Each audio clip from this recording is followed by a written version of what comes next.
Hello and welcome back to the Electronic Intifada's live stream for Thursday, November 20th. Thank you for tuning in. I'm Nora Barrows-Friedman with my colleagues Ali Abunimah, Jon Elmer, Asa Winstanley, and Tamara Nassar. It's day 776 of Israel's genocide in Gaza.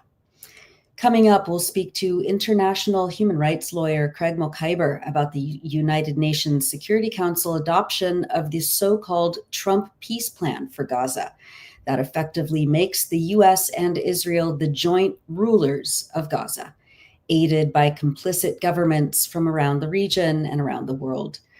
Later on in the program, John will cover the latest on the exchange of fallen captives and the Israeli military's use of the Yellow Line as pretext to continue destroying eastern Gaza.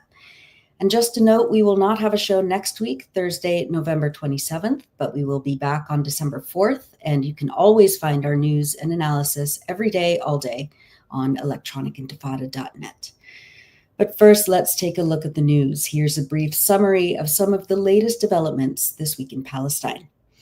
In Gaza, Israel has continued to routinely kill and injure Palestinians in spite of the October 10th so-called ceasefire, which while desperately needed humanitarian aid, including shelter materials, medicine, basic food items, and supplies for infrastructure repair remain blocked, entrenching multiple catastrophes for Palestinians as the winter rains come.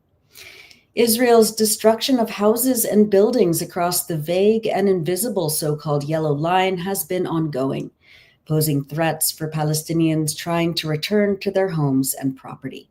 Reporter Ibrahim Al-Salut filmed, quote, continuous gunfire accompanied by the sounds of explosions amid ongoing Israeli violations of the ceasefire agreement in areas east of Khan Yunis on Tuesday.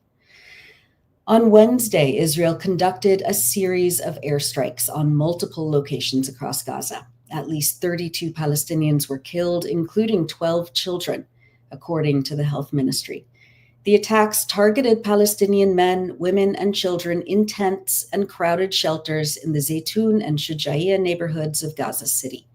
Reporter Faiz Osama posted this video to social media in the aftermath of an Israeli drone attack on a building housing displaced people in 𝐓𝐡𝐿, which killed at least 6 people. The spokesperson for the Gaza Civil Defense, Mahmoud Basal, was filmed by reporter Nahed Hajjaj at Al-Shifa Hospital on Wednesday as he held up the dead body of a little girl. Basal said, quote, "When will these scenes end in Gaza? When will the scenes of our children being murdered end? How long will the scenes of murdering children in Gaza continue? These are our children being killed. What was their crime? Why do they get killed? Why are those who are preparing to sleep in the cold being killed? They were preparing to sleep in their mother's embrace, but they were killed. Israel killed them." هذه المشاهد متى ستنتهي في غزة؟ متى ستنتهي مشاهد قتل أطفالنا؟ إلى متى ستنتهي مشاهد قتل أطفال غزة؟ يا عالم، يا ضمائر، يا مسلمين، يا عرب، يا هؤلاء أطفالنا يقتلون، ما ذنبهم حتى يقتلوا؟ ولماذا يقتلوا؟ لماذا يقتل هؤلاء الذين تحضروا لأن يناموا في برد قارس؟ أرادوا أن يناموا بحضن أمهم لكنهم قتلوا. Mahmoud Basal of the Civil Defense in Gaza. Al Jazeera reporter Hani Mahmoud stated that, quote, all of a sudden sounds of explosions, the presence of the drones in the skies, fighter jets that patrol the central and the eastern part of the Gaza Strip were all indications that this was a military campaign. In Khan Yunis, Israeli attacks targeted a group of people inside a UN building, killing at least 3 and injuring others. In addition to the dozens of Palestinians killed on Wednesday, the health ministry said that at least 77 were injured in the series of air raids and tank shellings. Al Jazeera's Tarek Abu Azoum posted this video on Wednesday of Palestinians driving wounded people to a hospital after Israeli attacks. On Tuesday, November 18th, a Palestinian was killed by Israeli sniper fire east of the Burej refugee camp in central Gaza, according to Al Jazeera. The attack took place in the so-called safe zone beyond the Yellow Line, where Israel maintains military control. A similar attack happened on Monday when Israel killed 2 Palestinians, accusing them of crossing the so-called Yellow Line and posing a threat to Israeli forces. That same day, Israeli drones fired on a school sheltering displaced families in the Daraj neighborhood of Gaza City. Reporter Ahmed al-Najjar said that at least 10 Palestinians were wounded in the attack, quote, during a ceasefire that never ceased Israel's fires. The Gaza government media office stated on Wednesday, before the series of attacks on Gaza City and Khan Yunis, that since the ceasefire agreement on October 10th, Israel had committed 393 violations, resulting in the deaths of 279 Palestinians and 652 injured. The deaths, injuries, and abductions of at least 35 Palestinians, the media office noted, quote, underscores the occupation's determination to undermine the agreement and create a bloody reality on the ground that threatens security and stability in the Gaza Strip. The Israeli occupation's attacks, the office added, have included 113 direct shooting incidents targeting civilians, homes, residential neighborhoods, and displaced persons' tents, 17 incursions by occupation vehicles into residential and agricultural areas, crossing the temporary Yellow Line, 174 shelling and bombardment operations by land, air, and artillery, and 85 demolitions of homes and civilian infrastructure. This systematic crime aims to expand destruction and collectively punish the population, constituting a grave breach of the Geneva Conventions, the media office said. Euromed Human Rights Monitor stated on November 10th that the continued massacres, attacks, destruction of homes, property, and land, continued prevention of the entry of food, humanitarian aid, and basic infrastructure materials are not isolated incidents, but, quote, part of a systematic pattern indicating a clear policy by the Israeli political and military leadership to use the ceasefire as a cover to continue genocide against Gaza's residents. By maintaining a disguised military assault and perpetuating killing, starvation, and systematic destruction, Israel exploits the absence of international will to protect civilians and hold perpetrators accountable. The human rights group warned, quote, of a grave development, the dismantling of the Gaza Strip's geographical unity, turning it into an isolated and uninhabitable area. This risks entrenching a permanent geographical and demographic division and pushing the population toward forced displacement as the only means of survival. Winter rains and flooding have exacerbated the humanitarian and health crises across Gaza this week. Dropsite News produced this compilation of footage of the flooding, narrated by Gaza humanitarian coordinator Iyad Amawi. Beginning on November 14th, more than 18,000 households in Gaza were affected by the rain and floods, according to the UN. Quote, thousands lost their shelters, had their belongings damaged, or were again displaced. This number continues to increase as partners complete additional assessments to gauge the extent of the damage caused by the storm, the UN said. The Gaza government media office stated on November 17th that people are facing their third winter since the genocide began, quote, without protection. The Gaza Strip is witnessing an unprecedented humanitarian catastrophe, with more than 288,000 Palestinian families living through a harsh ordeal amidst severe weather conditions and a complete absence of the minimum requirements for survival, the media office noted. Quote, what we have repeatedly warned against has become a painful reality. Tens of thousands of tents sheltering hundreds of thousands of displaced people were flooded with the first storm of this winter, a scene that embodies the scale of the suffering and the international community's failure to provide adequate shelter.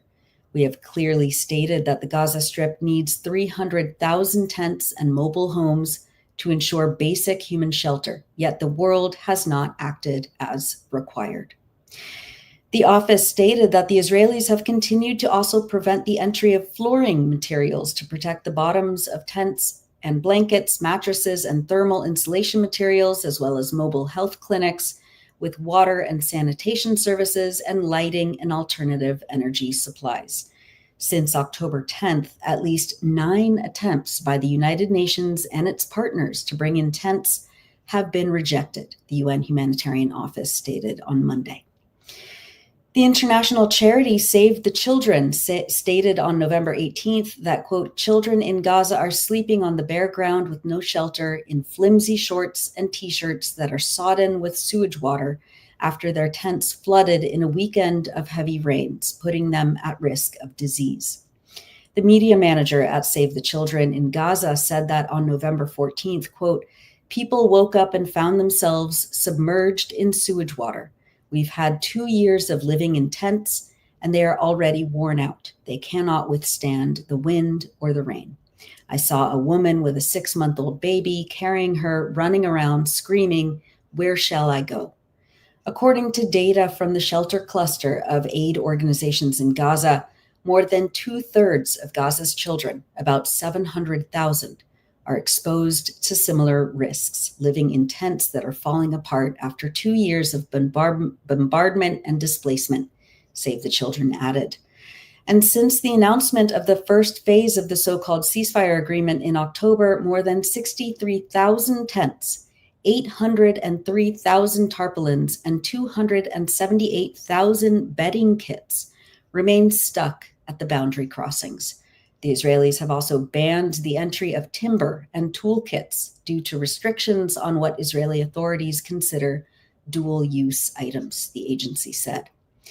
Quote, without tools and equipment, people are unable to start repairs to homes, and many are scared to move due to unexploded ordnance, already causing child casualties or the fear of further airstrikes.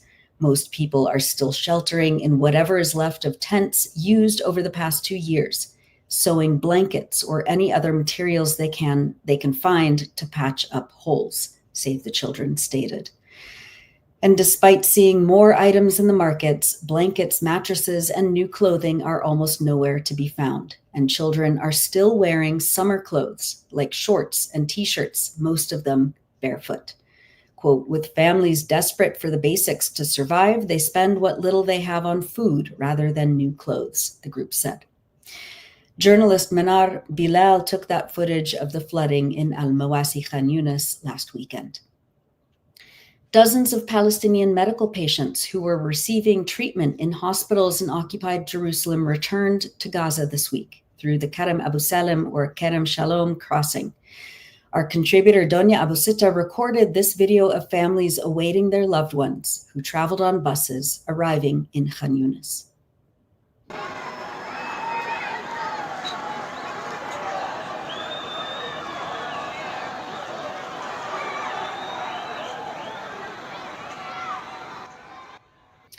Amid the joy and relief of their families, these patients come back to a landscape of utter destruction and a collapsed healthcare system with limited access to basic medication and treatments. Donia sent us this short report by voice message on Wednesday.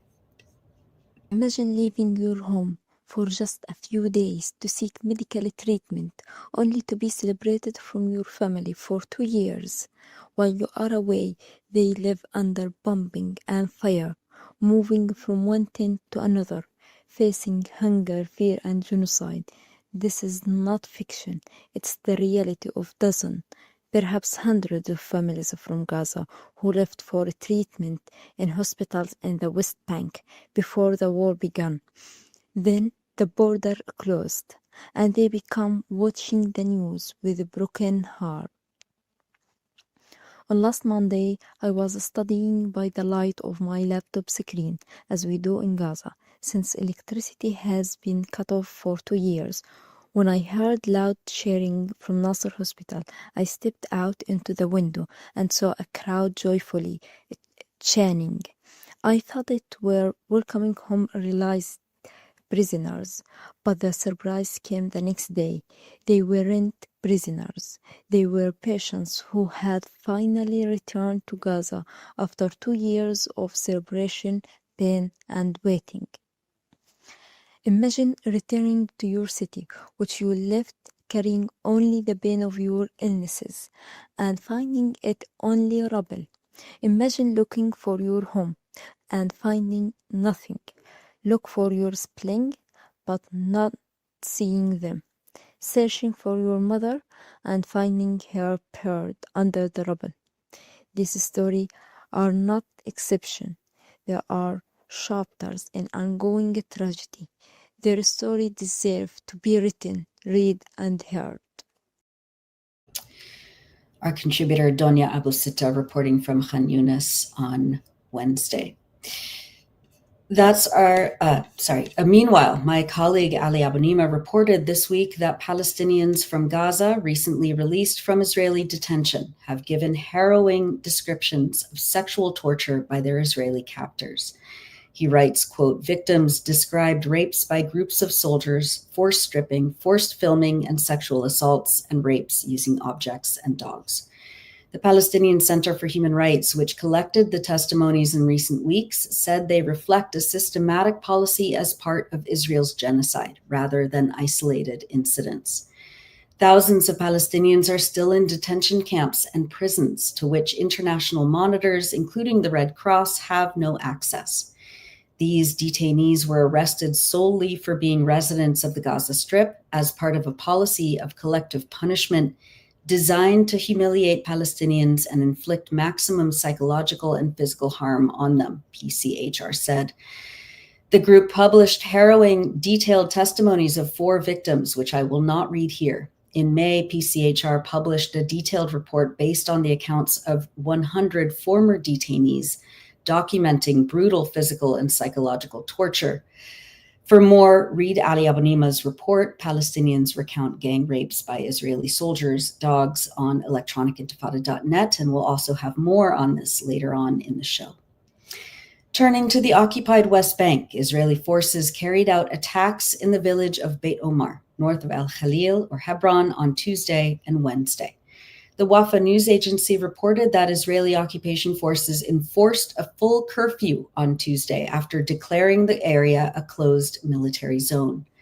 Middle East Monitor said that the Israeli siege was imposed hours, quote, after an Israeli settler was killed and 3 others were wounded, one critically, in a ramming and stabbing attack at the Gush Etzion settlement junction in the southern West Bank. The attack was carried out by 2 Palestinians, one of them from Beit Omar, who were shot dead by Israeli forces. Mohammed Awad, a local media activist, told Wafa news agency that the army prevented residents, ambulance crews, and other vehicles from moving within the town. According to Awad, Israeli soldiers took over more than 15 homes in several neighborhoods, positioning snipers on rooftops. The army also intensified their patrols, particularly inside the town center, where they prevented worshippers from reaching the mosques. At dawn, the Israeli army carried out a large-scale arrest campaign, detaining around 150 residents.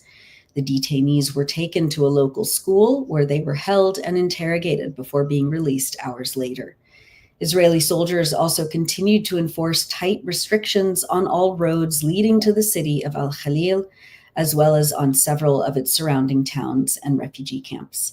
This comes after the army shot at residents in the northern town of Tulkarem on Tuesday during a demonstration where Palestinians demanded the right to return to their homes in the Nur Shams refugee camp. Israeli forces have imposed a 10-month-long siege on the camp. Al Jazeera cameraman Fadi Yassin was shot and injured by Israeli forces while covering the protest. Yassin said that after the residents were displaced 10 months ago, quote, "The refugees feel let down by everyone." He said he had been standing to the side of the protest, filming with a colleague before going for some interviews. Quote, "A soldier was shooting in the air. He then aimed for my legs. The bullet entered my left leg and exited my right." A 12-year-old child was reportedly also shot and injured, leaving shrapnel in his neck. Al Jazeera said that the army renewed the closure of the camp and barred anyone from entering. Other invasions by the Israeli army were reported in Hizma, Qalqilia, and Al-Luban al-Sharqiya in the recent days. Meanwhile, Israeli settlers burned a house and vehicles and injured a number of Palestinians in the town of Sa'ir in the southern West Bank on Monday. Wafa news agency said that the settlers assaulted Palestinians with batons and sharp objects under the protection of Israeli soldiers, who blocked fire engines and ambulances from reaching the area. We've published many features on the Electronic Intifada in the last week, but we wanted to highlight Israel Killed Their 4 Children by Ahmad Sabeh, writing from Gaza. Iman al-Husari, 21, refused to leave her home in Gaza City's beach refugee camp when the Israeli army dropped evacuation leaflets in early September. I would tell her to at least pack our backpacks and be ready in case of an emergency, Amal al-Husari, Iman's mother, told the Electronic Intifada. Iman would reply that she won't even leave her room. Having failed before in October 2023 and 2024, Israel was preparing yet again to invade and occupy Gaza City and had ordered all the city's residents to evacuate south. Iman's brothers, Fuad, Osama, and Bilal, were also resolute in rejecting the Israeli military's orders. Not one of my children agreed to the idea of evacuating, Amal, 50, said. The children's determination mirrored that of their parents. Amal and her husband, Mohammed al-Husari, 55, a taxi driver, were also determined to remain in their home in the camp. None of them wanted to again experience what Mohammed described as the suffering of displacement. In early October 2023, when the Israeli army first ordered all of the northern Gaza Strip emptied, the family packed only a small bag and evacuated to Rafah in the south. That winter, water leaked into the tent, and the family felt constantly cold. By contrast, the scorching heat in summer, Mohammed said, would force them to spend most of the day out of the tent. We evacuated only with our summer clothes, Amal said. We thought it would be a week or so before we could return. But the family's displacement stretched into a year and 4 months before they could return following the 2-month January ceasefire this year. Around 2:30 a.m. on September 9th, Mohammed was jolted awake to the sound of a very loud explosion. It took a minute for him to realize he was under rubble, and for a moment he thought it was Judgment Day, he said. There was fire, the heat was scorching, and the room filled with smoke. I couldn't see anyone, Mohammed told the Electronic Intifada. I screamed for Amal. She replied, I'm under your legs. I told Amal that I thought the children were martyred. The civil defense team came a short while later to look for survivors. Mohammed cried out for them while pounding on the concrete around him, he said. Every minute, every second you remain under the rubble feels like dying 1,000,000 times, he said. There is no air, no oxygen, and you just want to die. Mohammed was rescued with injuries to his legs and back, while Amal was pulled out unharmed. The two were taken to Al-Ahli Arab Hospital. Hours later at the hospital, a relative told Mohammed that some neighbors heard voices and that Iman and Osama were alive, but that rescue workers were still not able to pull them out. I prayed that at least one of my children survived, he said, by now crying freely. It was pitch black when the bombing happened, and civil defense crews lacked the equipment needed to search or dig through the debris. They could not continue and had to return in the morning. By the time they came back, Amal said, if the children had still been alive, they would have already passed away. 10 other people from the wider al-Husari family were killed that day, Mohammed's brothers and cousins. When the Israeli forces ordered civilians to flee south in early September, Fuad, like his siblings, told his mother that this time he would not leave home again. He didn't. He is still lying beneath the rubble of their house, beside his 2 younger brothers. It has still not been possible to retrieve the 3 bodies. Those are excerpts from Israel Killed Their 4 Children by Ahmad Sabeh, writing from Gaza on electronicintifada.net. And now, as we always do, we wanted to highlight people expressing joy, determination, and resilience across Gaza and around the world. Social media user Mahmoud Masri witnessed a wedding party in the streets on November 11th. saying, quote, "It's wonderful to see a wedding in Gaza for the first time in 2 years. Seeing my people happy again is truly heartwarming."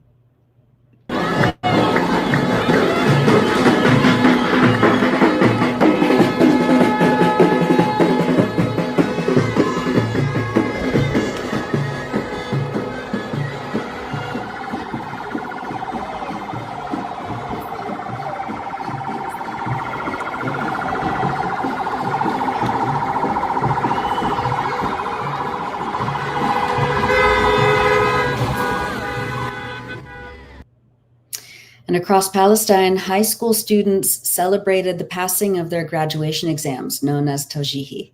In the Rifat al-Arir displacement camp, graduates were honored last week. The Samir Project, a mutual aid organization, stated that, quote, "Takroj al-Tawjihi is a big deal in Palestine, let alone when you study and graduate during a genocide." From no lights in the evening to bad internet, students in Gaza did the impossible to finish their high school degrees. The Rifat al-Arir camp is no different from other camps in Gaza today with the Tawjihi celebrations. Tears of joy and sweet distributions when the students got their grades, but also remembering and dedicating this moment of joy to our martyrs. The celebration is a reminder of hope, of a future for these young men and women, dreams of going to university and being a part of rebuilding Gaza in a liberated Palestine. One day we will get there, the Samir Project added. And our contributor, Asim Al-Nabi, who is the spokesperson for the Gaza municipality and a new correspondent for Al-Arabi TV, posted this photo of his sister Nesma, who also celebrated her Tawjihi results.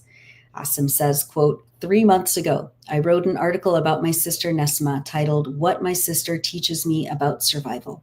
That story was published on the Electronic Intifada in September.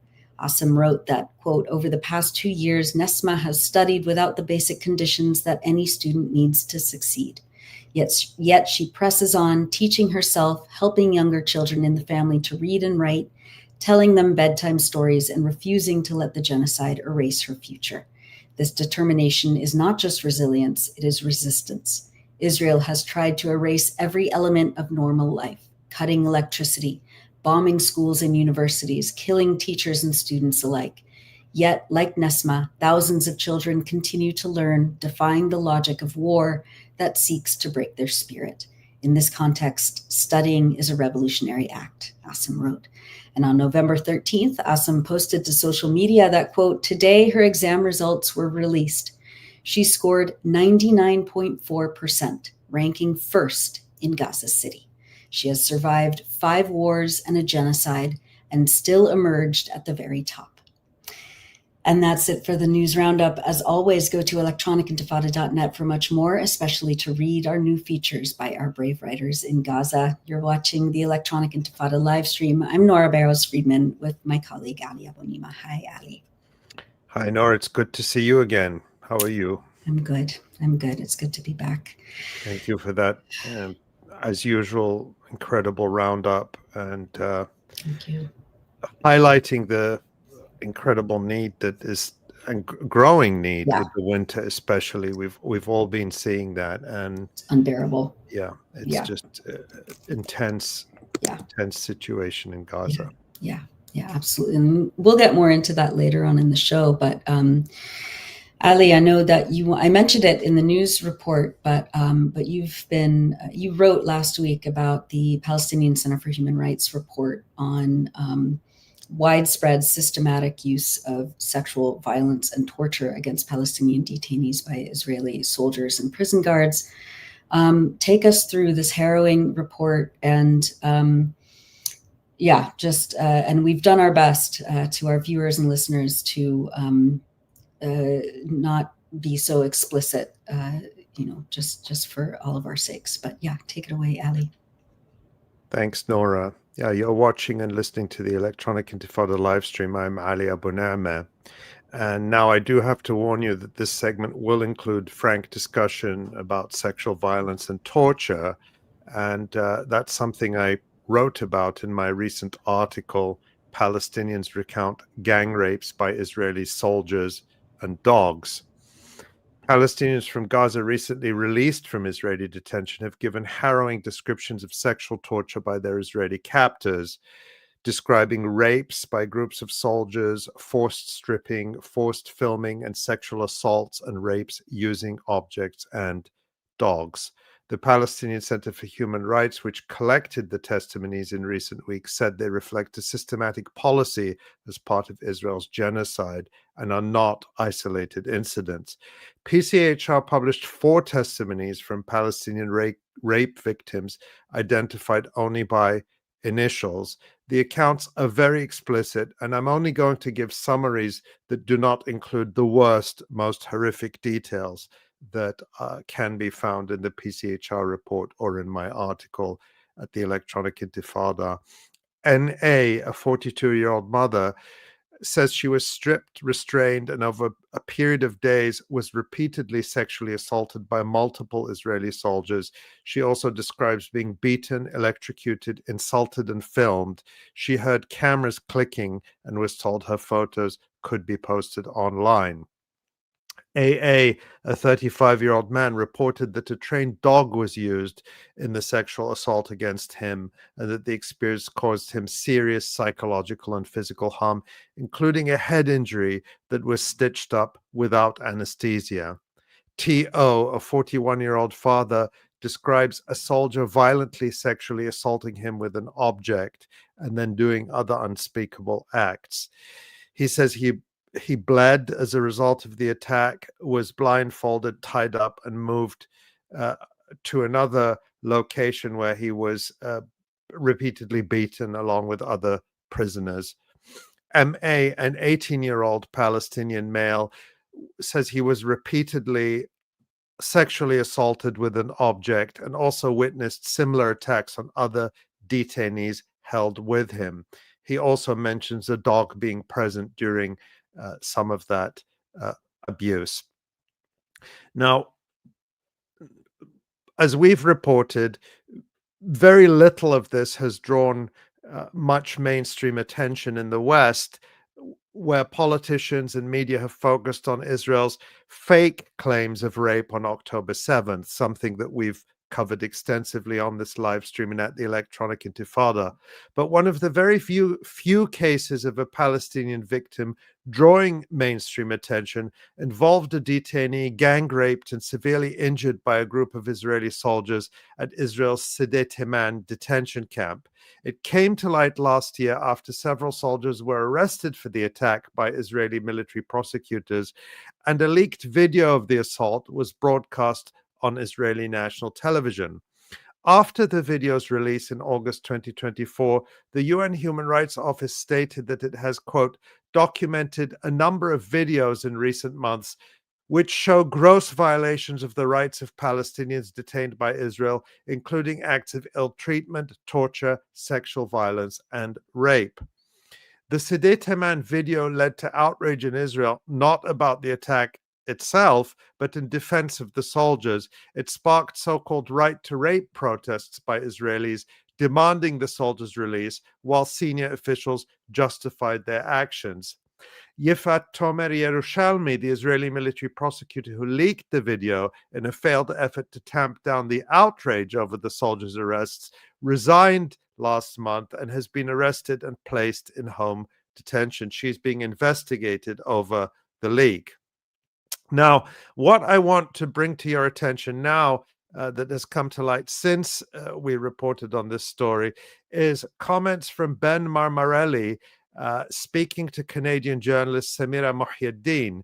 Marmarelli represents a Palestinian prisoner held by Israel, and he says that his client, a Palestinian political prisoner, is being subjected to severe abuse, including repeated sexual violence. Here's a clip of Marmarelli commenting not on his own client in this clip, but on that infamous case of the rape of the Palestinian detainee seen in that video leaked in August 2024. Let's listen to him. A more broader question about the treatment of Palestinian prisoners. Were you surprised at all with the leak of that video showing how prisoners are being treated in Sidi Timan?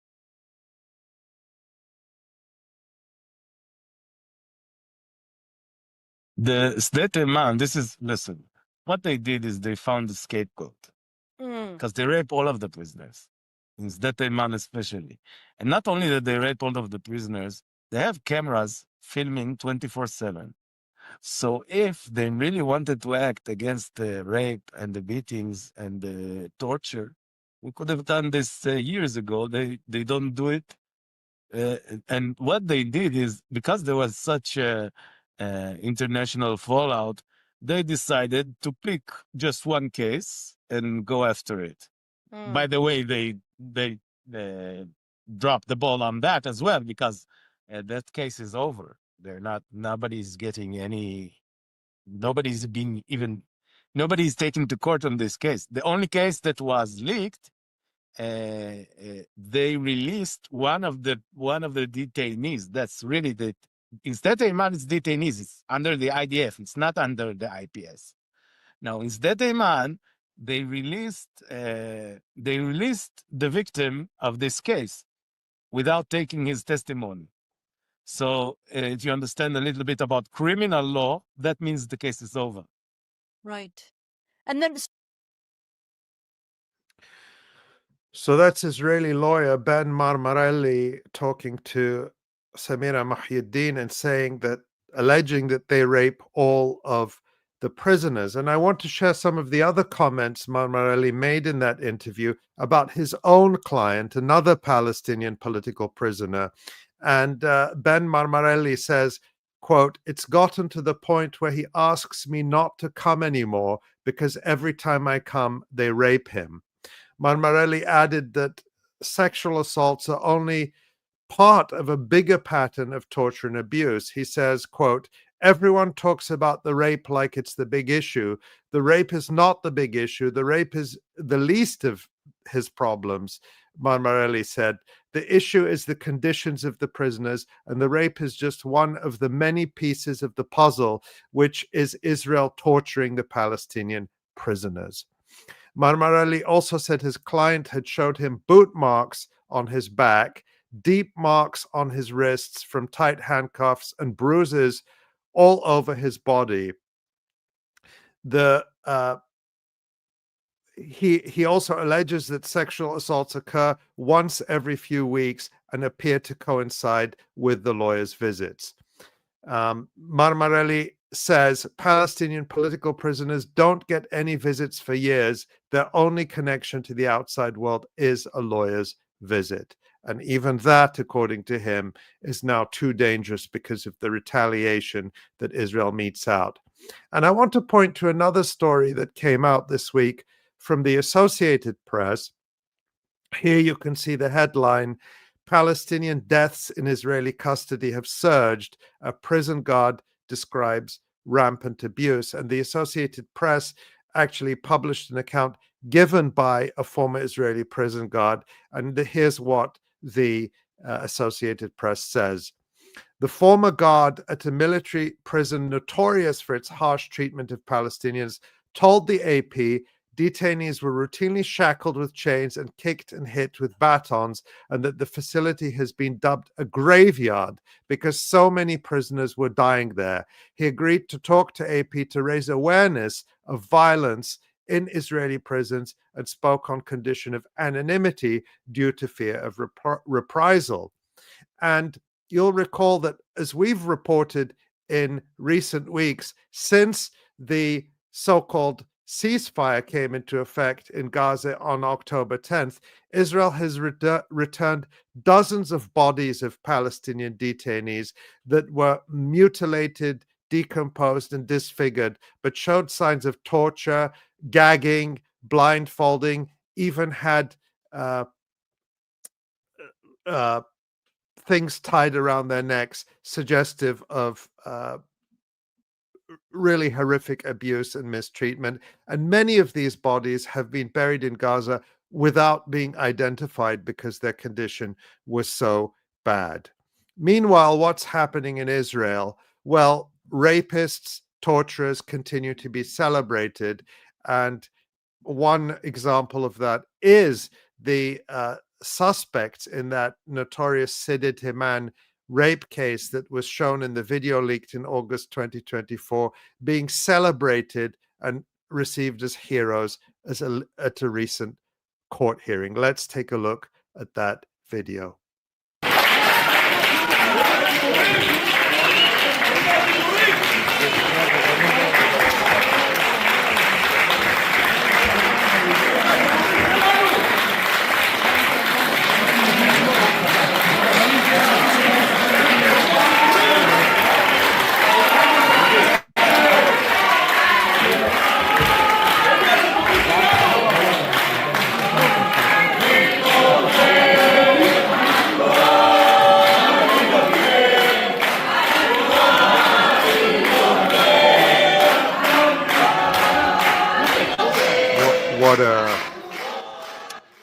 What a sick society.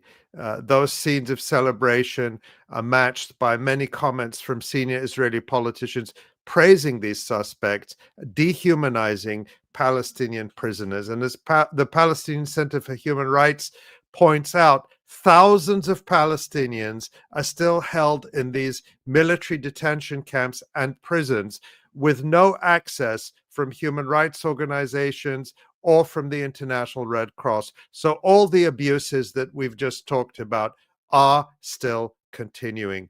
All of this is under the banner of what Donald Trump calls a ceasefire and peace. So keep the Palestinian prisoners in your thoughts. Keep demanding their freedom. They are far from they are far from freedom, and they are still suffering horrendous abuse in Israeli detention. Thanks for that, Ali. It was very hard to hear. I read some of the report when it came out last week too, and it was just I don't know. Just the most harrowing and disgusting and depraved torture methods. And as you pointed out in the news report, Nora, this evidence is not new. From the very beginning, human rights organizations have been collecting these first-hand testimonies, both of survivors of these horrific attacks and direct eyewitnesses to them. And as you pointed out, the Palestinian Center for Human Rights issued a report in May based on 100 such testimonies, 100. And contrast that with the fact, I keep coming back to this because it's so enraging, that to date, there is not a single first-hand testimony from any Israeli who claims to have been raped on October 7th, 2023. There is no photographic evidence and no video. We've covered that countless times. Not one victim, living or dead, has been identified. And here we have dozens upon dozens of victims, Palestinian victims, giving first-hand accounts. We have videos. We have the UN Human Rights Office saying they have seen videos of torture and sexual violence by Israelis against Palestinians. And yet there is no outrage. There are no serious calls for international accountability for any of this. Never, no.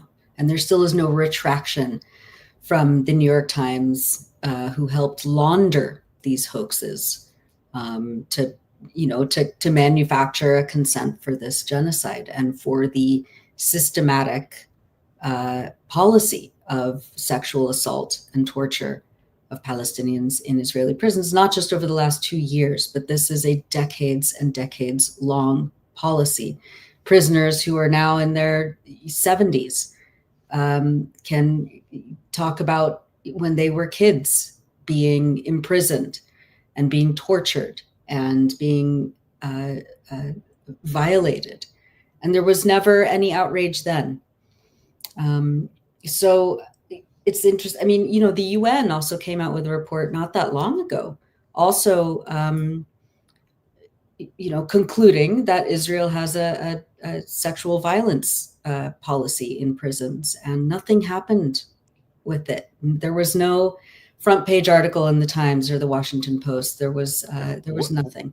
Yeah, where are Hillary Clinton and Right. Sheryl Sandberg to tell us about rape and sexual violence as weapons of war and occupation and genocide? Nowhere to be found. No, never, never, never. Thank you for doing that very arduous work to compile that information for us, Ali. Let's bring Asa on. There's a couple of news items that we wanted to discuss before we have 𝐄𝐥𝐿 on, including one that is about you, Ali. Asa, why don't you take us through an update on Ali's case in Switzerland? Yeah, before I do that, I just want to make a quick comment on the previous segment about the incredibly harrowing segment that you just did earlier about the sexual violence against Palestinians, and making the point that there's still no evidence and still not even any claims. And there's no named victim of an Israeli being sexually assaulted or raped on October the 7th, 2023.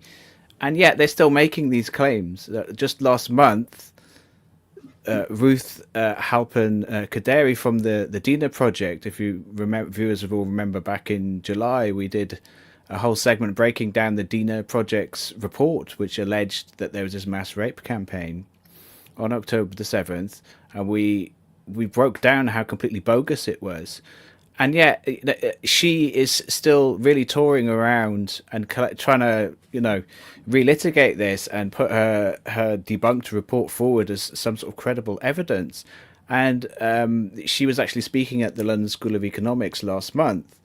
And we've seen video of that. We may get into it in the future, actually. But I've watched that lecture, and she admitted in that there was no physical evidence of any rapes taking place on October the 7th. So there's still nothing there. Despite it's become almost a mantra, like it's become a received wisdom. You see it constantly in every article, every Israeli and Western article about October the 7th, that there was rape and murder on October the 7th. Absolutely no evidence of it. So yeah, I mean, that's why it's so enraging to hear the actual reality of the real rape that is happening against Palestinians. It's just absolutely gutting. Yeah, indeed. Okay, so Asa, remind people what happened to Ali, or Ali, you can speak for yourself as well. What happened in January of this year, and what's happening now? Maybe I'll just say what happened very briefly, and then make sense for Asa to tell people what developments have happened recently. But as many people will know, I was invited to Zurich, Switzerland last January to talk about the genocide in Gaza by local groups there. And before I had the opportunity to speak, I was abducted off the street very violently by plainclothes police, taken to prison and held there for 3 days, and then taken in handcuffs in a cage to the airport, put on a plane, and expelled. At no time was I given any coherent explanation for why this was done. It was done in complete violation of my rights and in violation of Swiss law and the European Convention on Human Rights. And I've talked about that previously on the live stream. So we have an episode from, I think, February this year, where I talk about that in detail. But that, in brief, is what happened. Yeah, we had a whole special live stream on that at the very end of January. I'm sure a lot of you will remember, and it was, for us and for Ali especially, it was quite a harrowing weekend, and we were all glad to see him back. But this last week, a Swiss parliamentary investigation into Ali's detention in January concluded there was a series of irregularities and evidence of political interference, and I've written about that in this article here. And the federal report indicates abuse of power by a senior Swiss official with financial ties to Israel. And this is her on the screen now, the main image of my story. The report concludes that the ban, quote, deviated from standard practice and was, quote, unsatisfactory. And it confirms for the first time that this woman, Nicoletta de la Valle, who was then the director of FEDPOL, the Federal Police Agency of Switzerland, was directly involved in the affair. And the report labels her actions, quote, particularly problematic. The investigation was carried out by the Control Commission of the Council of States, the parliamentary body that audits Swiss federal agencies. Now, Ali had, of course, legally entered the country, intending to participate in a series of public events, and where he planned to condemn Israel's genocide in Gaza. And as you've just heard there, he was effectively abducted off the streets without warning by plainclothes Swiss police.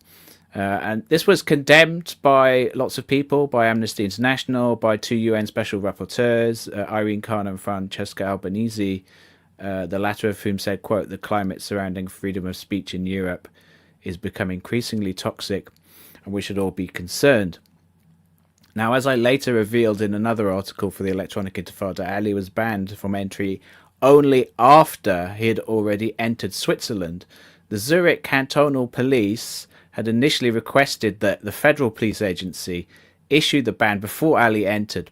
But the federal police, at first, they denied the request, and they concluded that Ali's views were protected by freedom of expression and that he presented no security threat to Switzerland. And that decision was made after the federal police agency consulted with the intelligence service and the immigration authorities, official documents revealed. Now, the new report that came out in Switzerland last week reveals that it was that woman, Nicoletta, the director of the Federal Police Agency at the time, Nicoletta de la Valle, who overruled the lawful decision of her own police agency and imposed the ban. The report also states that she did this based on no new evidence and in violation of standard procedures.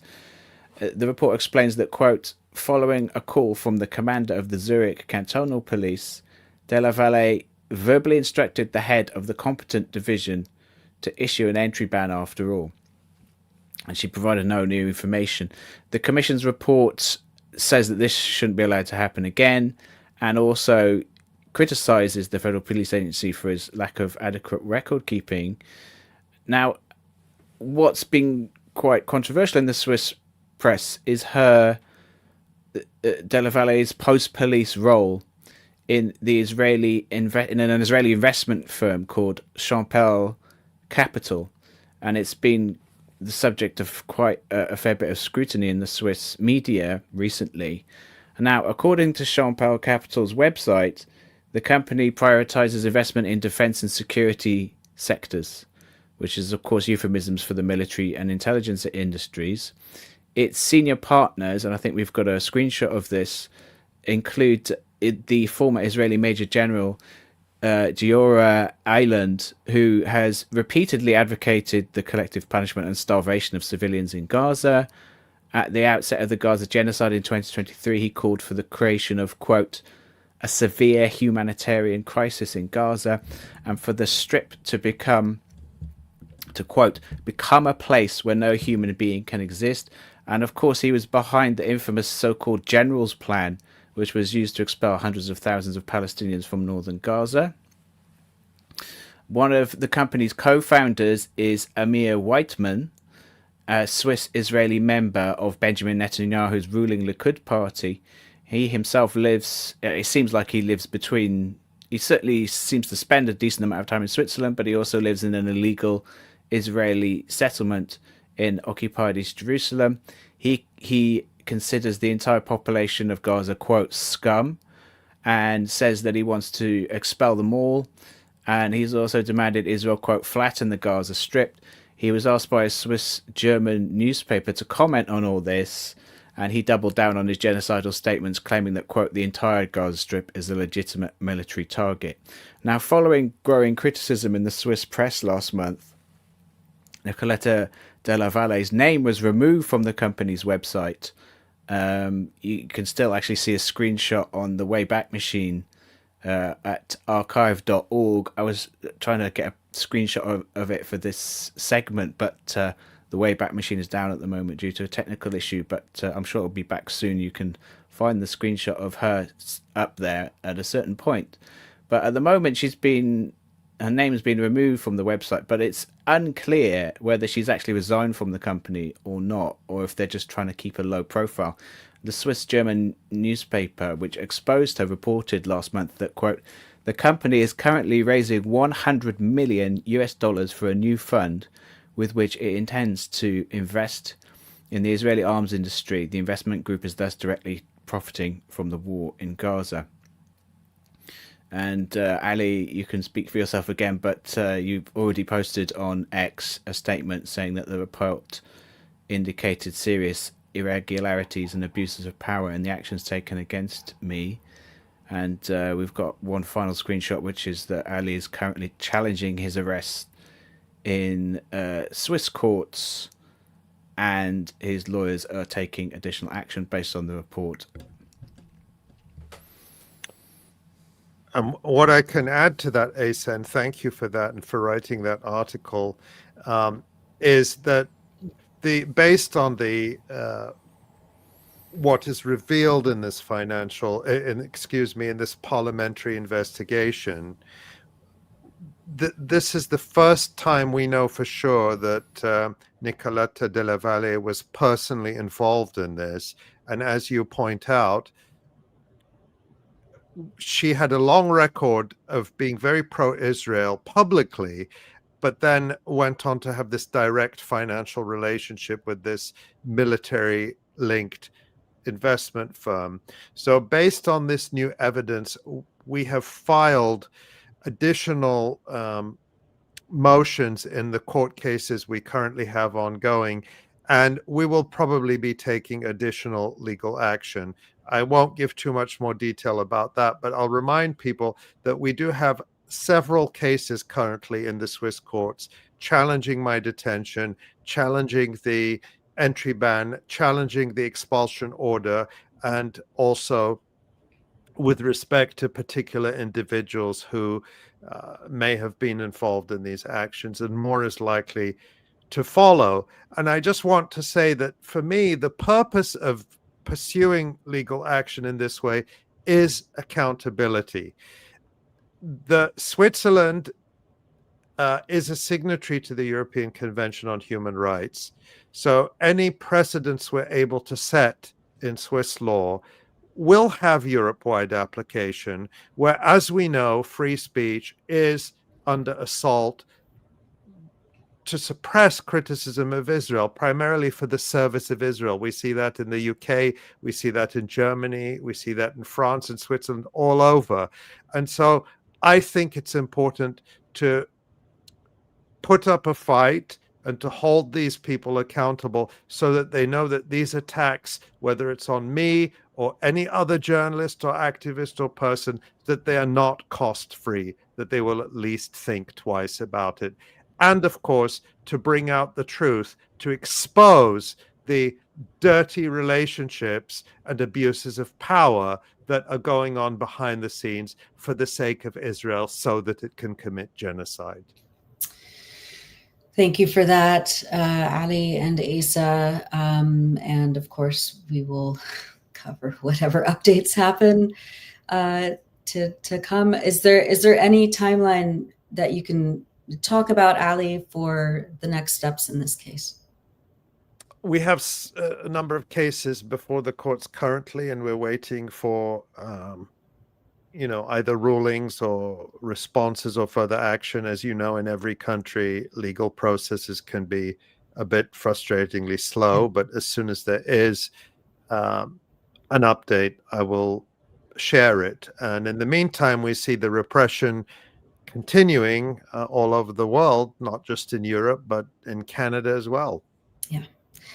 Yes, indeed. And just last week, the former UN rapporteur for human rights, special rapporteur for human rights in Palestine, Richard Falk, an esteemed scholar and human rights activist, 95 years old, was stopped and interrogated by the Canadian border officials on his way to Canada to be part of a UN, like a panel on the human rights and the UN's responsibility. Asa, can you take us through a little bit more? Again, Richard Falk, 95 years old,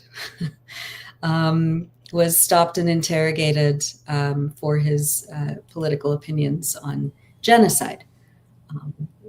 Yeah, Asa, what can you tell us about this?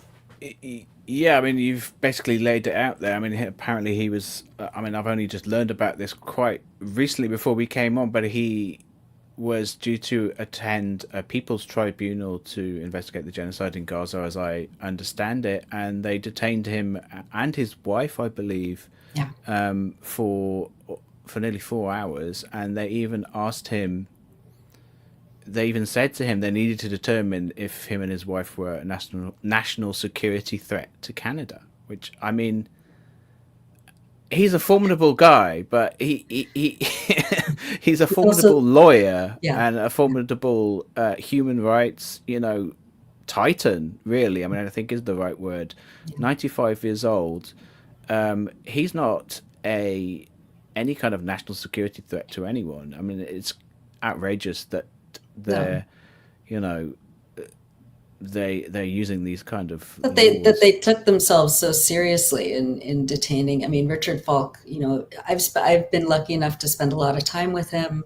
I've worked with him. I've been in communication with him for basically the entire time that I've been a journalist working on Palestine, and he is one of the most gentlest, compassionate, sweetest, just absolutely a teddy bear of a man and he's been involved formidable scholar. And he's a renowned legal scholar going back decades. I mean, he is, he is an elder at 95, and he's still talking about international law, and he is respected around the world. So at the same time, consider the fact that there are Canadian Israeli dual nationals who are going and participating in occupation and genocide as members of the Israeli military and coming and going freely. And it is explicitly against Canadian law for Canadian citizens to serve in foreign militaries. And yet we haven't seen, as far as we know, any of these people being held to account or even questioned, coming and going on whether they're participating in genocide. Right. Just absolutely despicable and not surprising from the protectors of Israeli genocide and violence, the U.S. and Canada and Europe. Well, those are two news items that we're going to continue to follow, of course. And on that note, I wanted to also mention that, of course, next week we will not have a show on November 27th, but we will be back the following Thursday. And of course, you can read all of our news and analysis over at electronicintifada.net. You are watching and listening to the Electronic Intifada. I'm Nora Barrows-Friedman with my colleagues Asa Winstanley and Ali Abunimah. Ali, why don't you bring on 𝐤𝐿 Mokhiber? Thanks, Nora. And again, just a reminder, you're watching and listening to the Electronic Intifada live stream. I'm Ali Abunimah here with my colleague Nora Barrows-Friedman. On Monday, the United Nations Security Council adopted the so-called Trump peace plan for Gaza.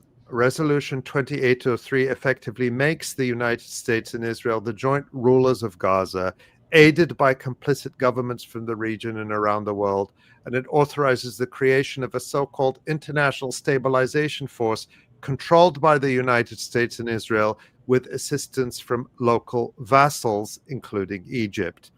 This force is empowered by the resolution to, quote, use all necessary measures to carry out its mandate, which includes, quote, the destruction and prevention of rebuilding of the military, terror, and defensive infrastructure, as well as the permanent decommissioning of weapons from non-state armed groups, end quote. The resolution also provides for what it calls newly trained and vetted Palestinian police to enter Gaza, effectively meaning a collaborator force controlled by the United States and Israel. In other words, the goal of the force is to complete the war aims that Israel, despite perpetrating genocide, was unable to achieve over 2 years in Gaza. The resolution also calls for Gaza to be ruled by a so-called Board of Peace, which Trump has said he will head. A local group of Palestinians will be appointed to take orders from the board, but otherwise Palestinians will have no say in their own governance.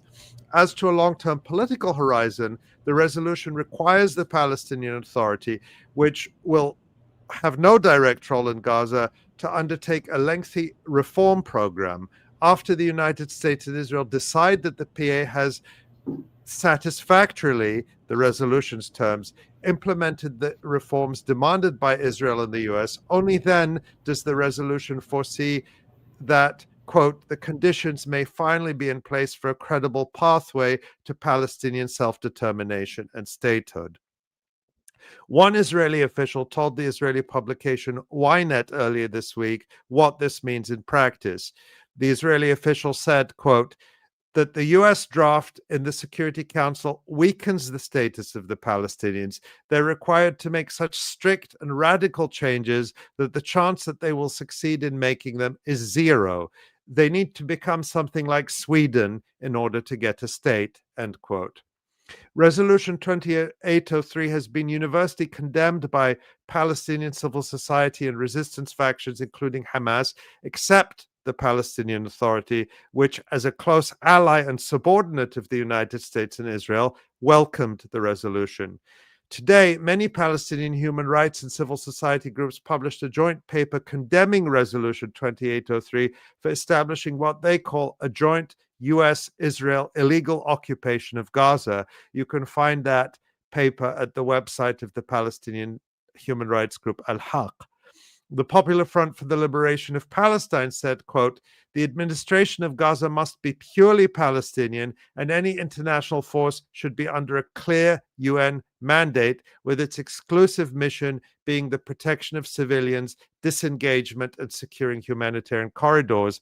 And in line with other resistance factions, the PFLP said, we reject the clauses related to disarmament, condemn the labeling of resistance as terrorism. The resolution has also been roundly condemned by international human rights experts, including UN Special Rapporteur Francesca Albanese.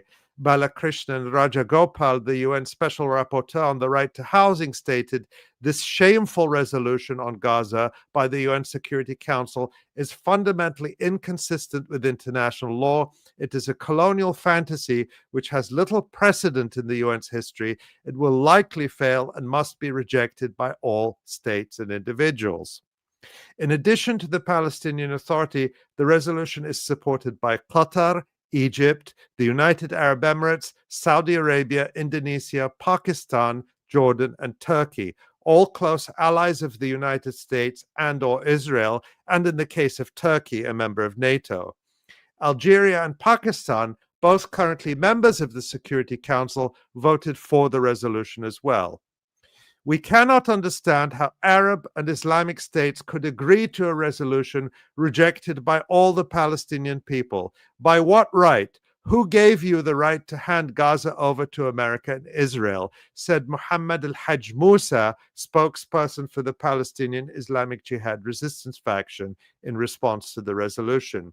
He added, we want all states who said they might send forces to Gaza to understand something. We do not want to clash with any of these states, especially the Arab and Muslim states. They must not allow anyone to place them in a confrontation with the Palestinian people. They must reverse course, and we will deal with any force that enters Gaza as an occupation force. In fact, 13 of the 15 Security Council members voted for the resolution.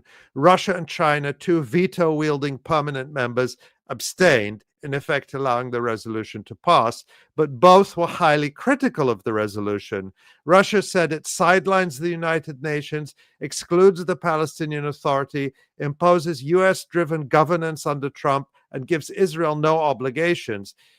Russia argues that the rushed process under US pressure ignored alternatives, undermined international law and a two-state solution, and risked enabling unilateral experiments in the occupied Palestinian territories.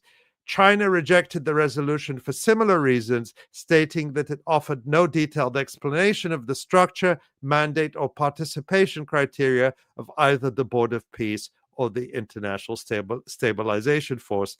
But both superpowers said they abstained rather than cast a veto because of the positions of the Palestinian Authority and other Arab states supporting the American draft. One critic of the resolution is international human rights lawyer Craig Mokhiber. He wrote this article for Mondoweiss titled, "The UN Embraces Colonialism, Unpacking the Security Council's Mandate for the U.S. Colonial Administration of Gaza." Craig Mokhiber joins us now. Welcome, Craig. Hi, Ali. Hi, Nora. Hey, good to have you back. Craig, you begin your article with this observation. More than 2 years into the genocide in Palestine, the UN Security Council has finally acted, but rather than acting to enforce international law, protect the victims, and hold the perpetrators accountable, it adopted a resolution that openly flouts key provisions of international law, disempowers and further punishes the victims, and rewards and empowers the perpetrators. Give us an overview of why you and others are reacting so strongly to the resolution in these terms. Well, I mean, obviously, this resolution is a real direct assault on the Palestinian people, on their human rights, on their hopes of liberation. It is an atrocity with a UN insignia on it. I've never seen anything like that in all the years that I've been following the UN. Of course, I wasn't alive when the UN General Assembly purported to recommend partition of Palestine against the wishes of the Palestinian people, which was a completely unlawful move on their part, although that ultimately wasn't adopted and was ignored subsequently by all actors. But this is the closest historical parallel that I can imagine. What the UN Security Council has done here is not only an assault on the Palestinian people and their rights, but it is a threat to the entire world in a very real way. The Security Council has awesome power. It is empowered to even use force and to impose action against countries, against the will of the people living in those countries under Chapter 7. And so I've said, when the Security Council acts outside the bounds of international law and beyond the powers that it has received from the UN Charter, it is an instrument of repression and a very dangerous one. And what the Security Council has done here is they have completely pushed aside all the requirements of international law and their own limitations in the UN Charter on advancing only action that is consistent with the purposes and principles of the UN. And they have dismissed all of the recent findings of the International Court of Justice on what international law says and proceeded with what was clearly unlawful and ultra vires, beyond the power of the Council to do this, but with real threats to the rights of the Palestinian people. You know, just recently, the International Court of Justice has ruled that the Palestinians have the right to self-determination, and that Israel has to be held accountable. Despite those findings of the court, the resolution strips away the right to self-determination. And not only does it do that, it empowers hostile foreign forces, including the US, a co-perpetrator of the genocide, to govern the Palestinian people.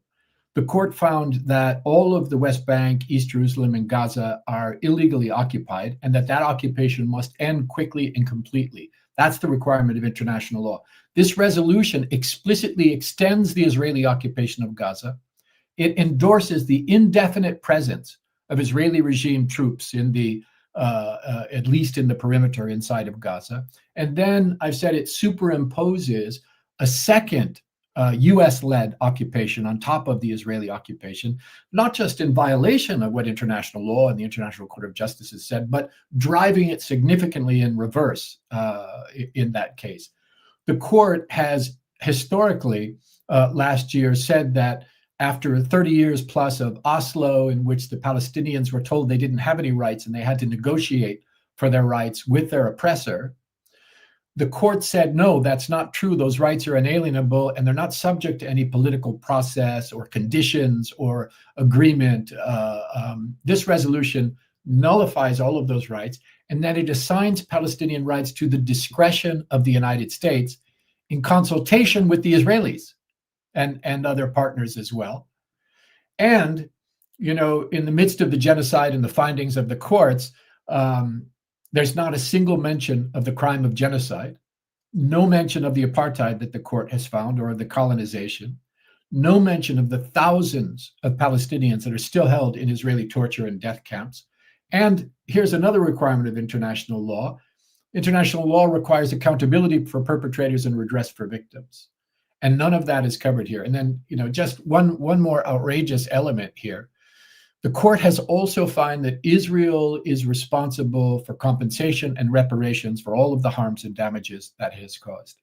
This resolution, adopted by the Security Council, takes that responsibility away from the Israeli regime as the perpetrator, and it gives it to international donors, the World Bank, international financial institutions, and what I've said is a multi-billion-dollar bailout of the Israeli regime as it perpetrates a genocide. It's outrageous for Palestinians, but it's also a threat to the rest of the world, and it has to be opposed every step of the way by anyone who believes in the rule of law. Sadly, 15 member states of the United Nations, all members of the Security Council, have bowed down to the US empire, rejected every principle of international law and their own responsibilities in the Security Council to allow this atrocity to pass.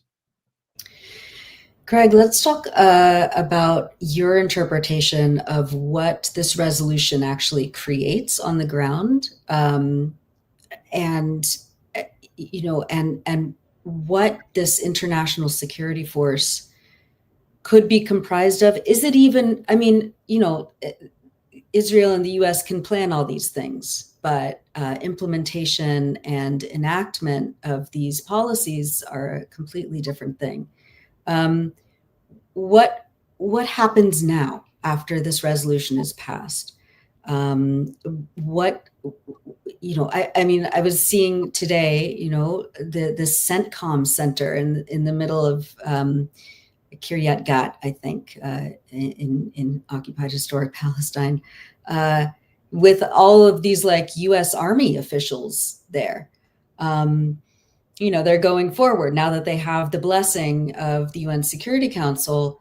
What does it mean? What are we going to see on the ground in the coming days, weeks, months in Gaza?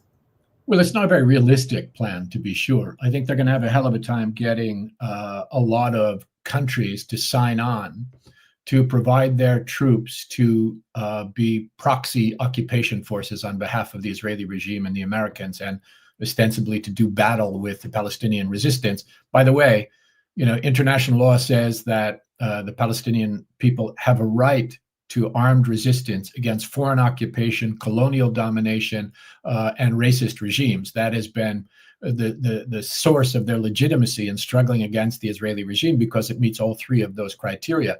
What's been set up here is an extension of the unlawful occupation of Palestine in breach of all of that. So, you know, these troops, these countries all are put on notice from the Palestinian resistance that, you know, don't join into the occupation and oppression of the Palestinian people. And so I think they're going to have a challenge there. There are so many pieces of this, so many points at which it could come completely unraveled, but it can do a lot of damage in the meantime. It's already doing political damage, because like the lie of the ceasefire, which there has been no ceasefire in Palestine since the very first day that this so-called ceasefire was declared. Israel has murdered Palestinians every day in their hundreds, destroyed hundreds of Palestinian homes and civilian infrastructure, blocked thousands of trucks of food. There has been no ceasefire, and there is no peace process. But that lie, those lies, and now with the lie of this Trump plan, as if this is some sort of relief, is taking the wind out of the sails of a lot of initiatives to get a response that would actually provide some modicum of protection to the Palestinian people and some modicum of accountability to the Israeli regime, because people are saying, well, now we have this thing, let's see how it goes, the ceasefire, the peace process, and now the Trump plan. So it's already doing damage there. But if it, to the degree that is implemented, including by this proxy occupation headquarters being set up inside the Green Line to direct the oppression of the Palestinian people, not from Washington, but from just over the Green Line, it can do a lot of damage to people on the ground as well. I mean, you cannot believe, even as you're reading it, the terms of this unlawful proclamation by the UN Security Council. They actually adopt Trump's proposal for a Donald Trump-headed, it's not even the US, a Donald Trump-headed so-called Board of Peace in Orwellian terms, which is to serve as a transitional administration, governing all of Gaza, controlling all services and aid, controlling the movement of people in and out of Gaza, controlling all of the funding for the reconstruction of Gaza and the reconstruction itself. I mean, any chance for corruption there, that Donald Trump and Tony Blair and Jared Kushner are going to be controlling the money that they will be pressing for from the Gulf and from Europe to bail out the Israelis? Where is that money going to go? We know very well where it's going to go. And it's given this very broad remit that is just unprecedented, I think.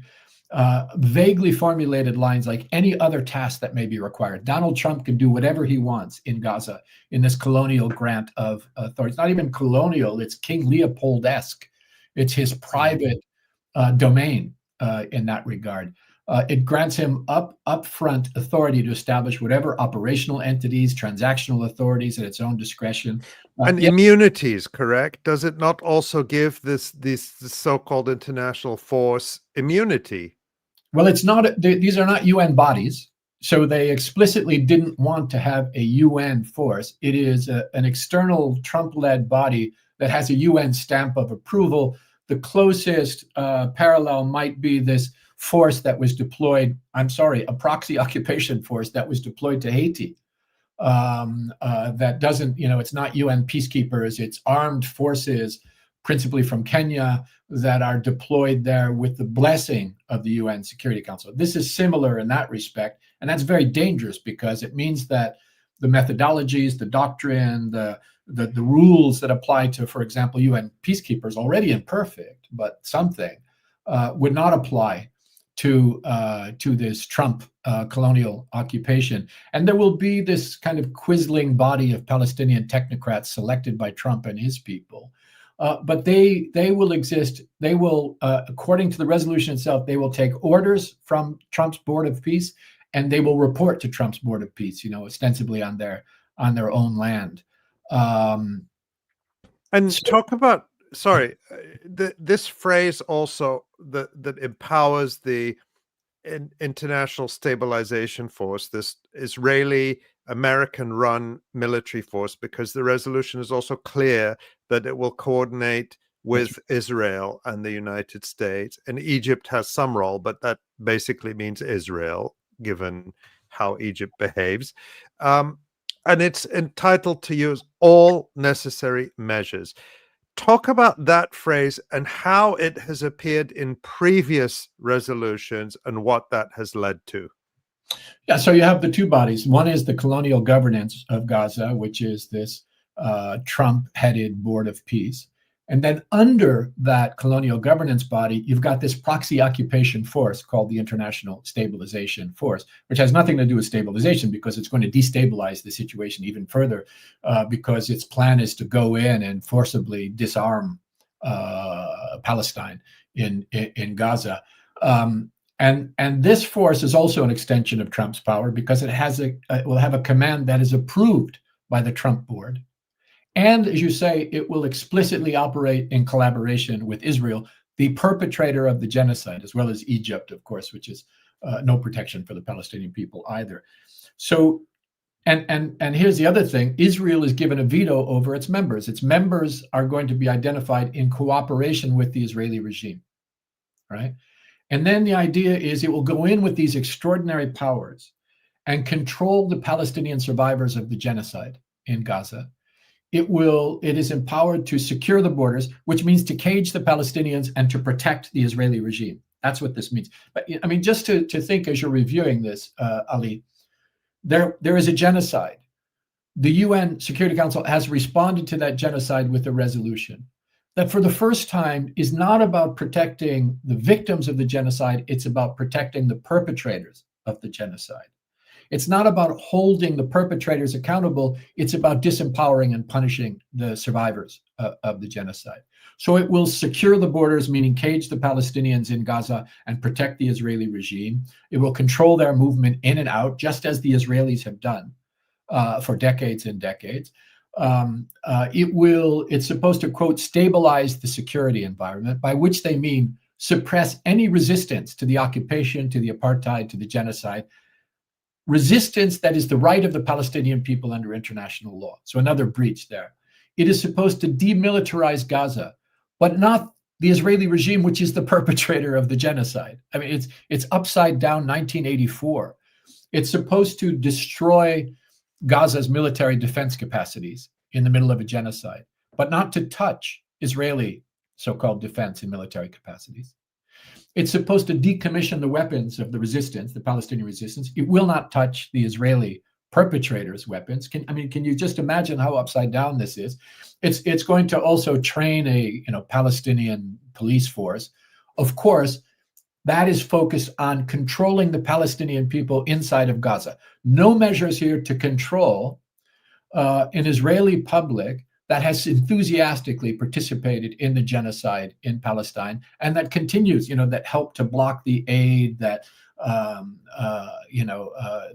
supported persecution on the West Bank as well. No control there, but to control the supporters of the genocide. It is given the sort of vague remit to work for the very nefarious objectives of the Trump plan, defined here. And it's supposed to explicitly collaborate with Israel in doing this. And while it has a line in there about protecting civilians, this is a force that is set up principally to protect Israel. It is not going to stand up to Israeli aggression and attacks on civilians. That is obvious. It's supposed to monitor the ceasefire, but what it will be monitoring is any threat to the ceasefire from the Palestinian side, while, as usual, Israel will continue, as it has, to violate the ceasefire on a daily basis. No reference to the hundreds killed, the massive destruction to civilian infrastructure during the so-called ceasefire. So basically, the mission is to control, contain, disarm, and further disempower the Palestinians victimized by the genocide without touching the regime that is perpetrating it, and to provide security, in the first time in a UN resolution, not for the victims of the genocide, but for its perpetrator. And as I said, I just finished on this point, Ali. The resolution explicitly authorizes Israeli regime forces to continue to occupy Gaza unlawfully, according to the International Court of Justice, until the Americans, the US-led Board of Peace, and the Israeli regime forces that are mentioned specifically as being a part of this decision-making, until they decide that the Israeli forces should leave. And even then, it envisages that Israeli forces will remain indefinitely in the so-called security perimeter, which, as you know, includes some of the most important land in Gaza, some of the most fertile land in Gaza, leaving the Palestinians in the sand of the beach overall. So, and it gives them not only a 2-year mandate, but the possibility of an extension, once again, in consultation with Israel, but not with Palestine, Israel and Egypt, but not with Palestine. It's absolutely insanity. It's unlawful. It's ultra vires, and it needs to be opposed by everybody. How can it be opposed? Is there any possibility that a different UN body, the General Assembly, would be able to? Is there a way to overturn it? Is there a way to hold a second vote and pressure countries, member states to actually veto? What are the recourses here? Well, this is a part of the problem. So remember that the Security Council, which has had the power to intervene in this genocide for the full 2 years, has failed to act to protect the rights of the Palestinian people for more than 2 years of this genocide. then when it finally acts, as I said in the opening, it does so to deny the rights of the Palestinians. It doesn't intervene to protect the rights of the Palestinians once again. And that's a problem with the Security Council. As I said, the Security Council has a lot of power, and its failures so far have been failures by design, because the council is set up in such a way to ensure the impunity of the 5 permanent members. And in this case, the United States. There is no judicial review of the Security Council. If it's not following the rules of international law, it becomes a rogue mechanism that threatens the rights of all of us. And that is what has happened here. That's what I'm saying. There's no judicial review. The International Court of Justice could take up a request for an advisory opinion and interpret the mandate in a way that is, that it tries to interpret in a way that is consistent with international law, but it can't overturn it. So that means that it's up to all the people who are horrified about this to bring pressure to bear on member states of the UN to try to undo this first, to challenge it at every step, to discredit it the way it needs to be discredited, to push governments not to go along with this ruse. For 2 years, it's going to be difficult to stop it because it has a 2-year mandate. At the end of those 2 years, when that mandate has to be reviewed, you could have another vote in the Security Council. If there were a direct assault on it, the U.S. would simply veto it and continue as it was. If there's a refusal to remove it, the U.S. will simply ignore it if it wants to continue and do it outside of UN, without the UN blessing as well. So they have created a Frankenstein monster that's not going to be easy to contain. There are plenty of things in there that will help it to unravel on its own, as we've already discussed, trying to get troops that will participate with this insane colonial scheme, and other things as well, whether it's going to be sustainable. But what we can do is we can press states to back off. They could overturn it, but they won't overturn it because they won't be able to get a resolution through that the U.S. will approve.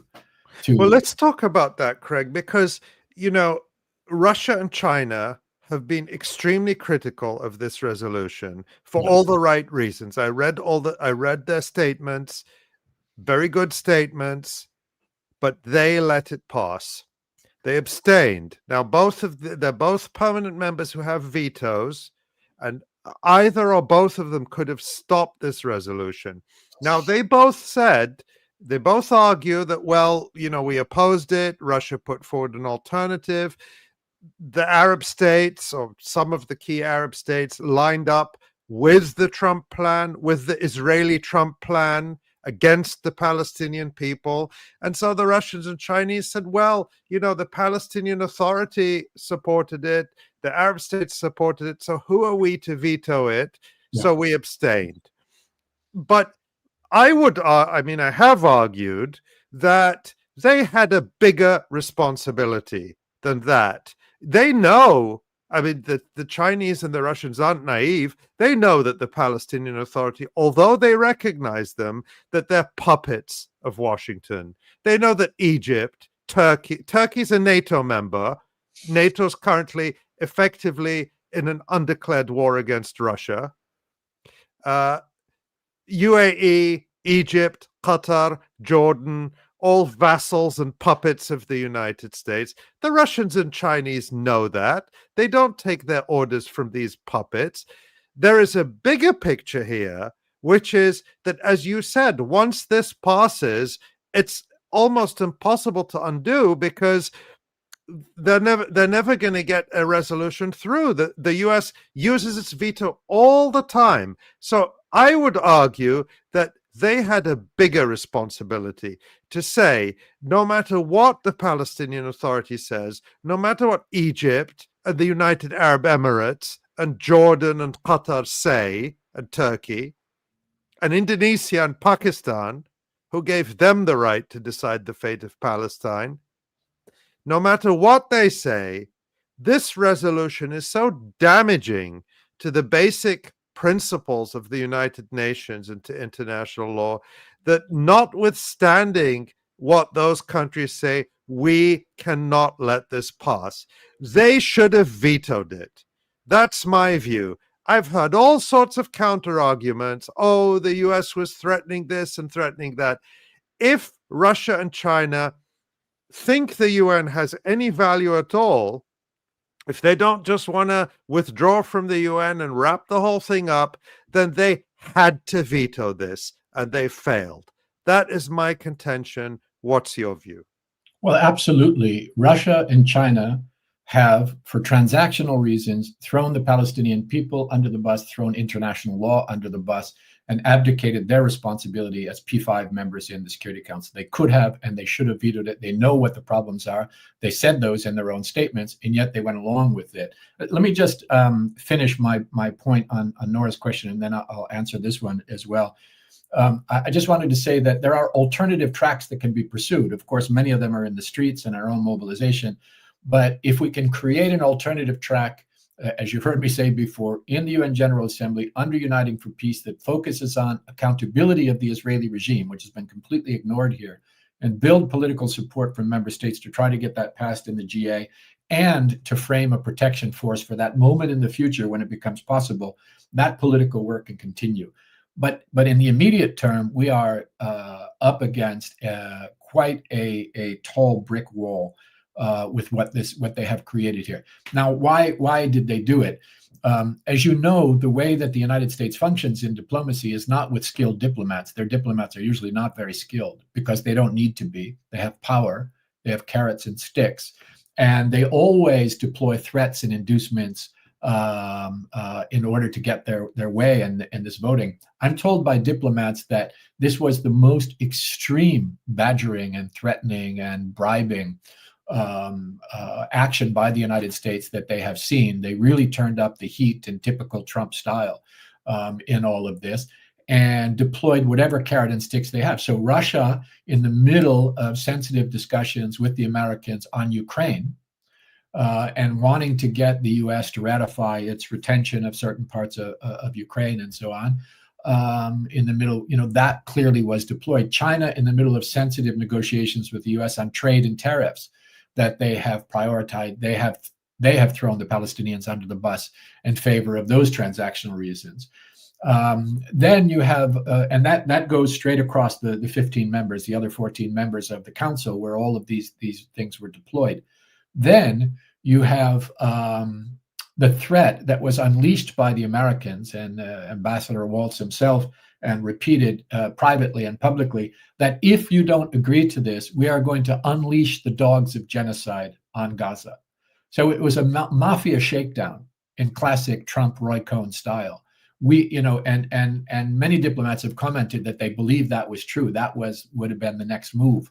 Was to simply return to the accelerated genocide in Gaza. So they used that as a threat.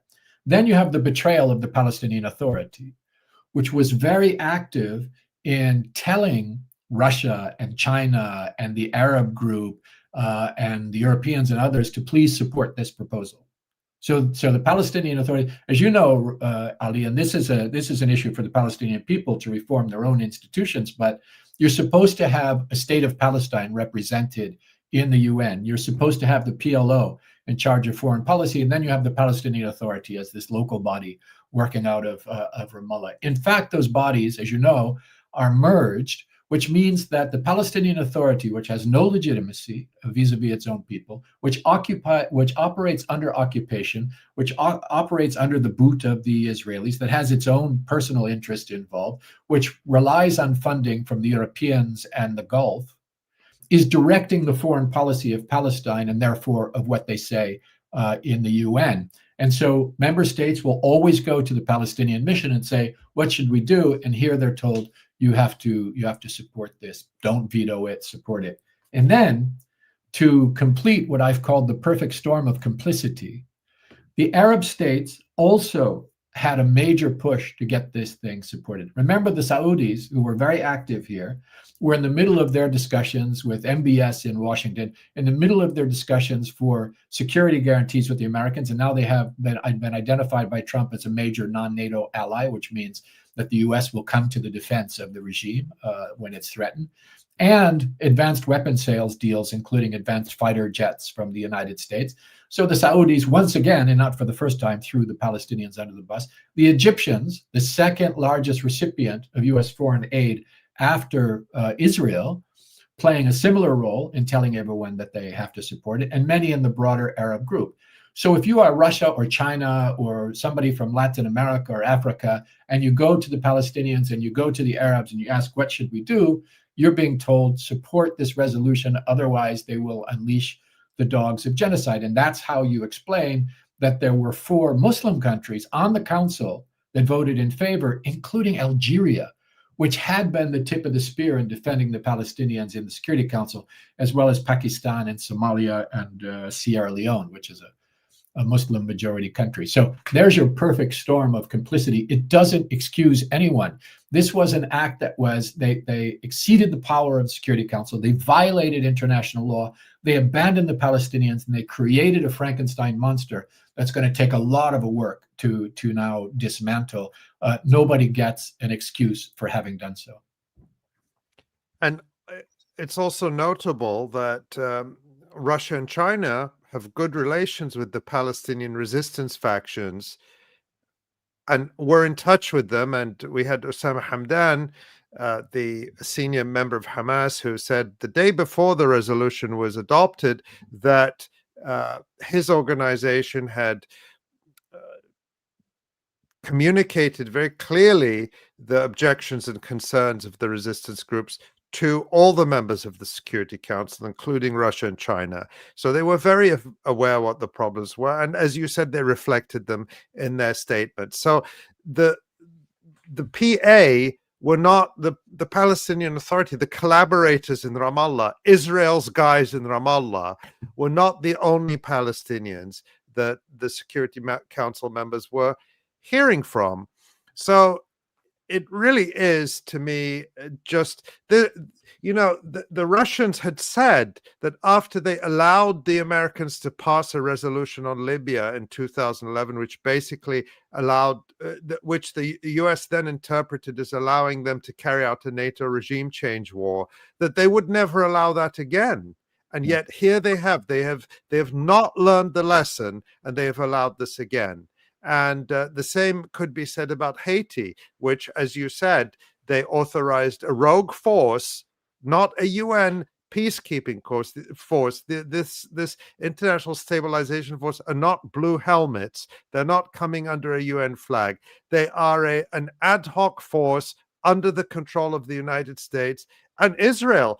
And tell me if I'm wrong about this, Craig, but under the resolution, any country that's willing and that the US says is okay could join the ISF. The US can put this ISF together any way it wants. So if it doesn't find volunteers, the US can say, we're joining the ISF. And under the clause of all necessary measures, the United States Air Force could start bombing Gaza and say, we have a UN mandate to bomb Gaza.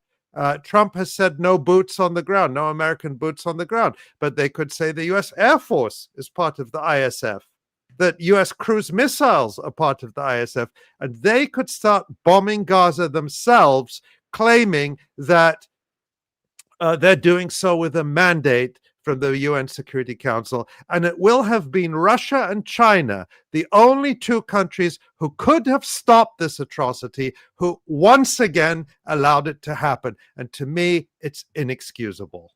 It is inexcusable. And the scenario that you point out is correct. You could also see them using it as a justification for their CIA thugs to be deployed on the ground, their mercenaries that they're so fond of using, that they built the whole Gaza Humanitarian Foundation on, and who are now still hanging out in the region waiting for the next orders. And all indications are that they will be involved in this new monstrosity as well.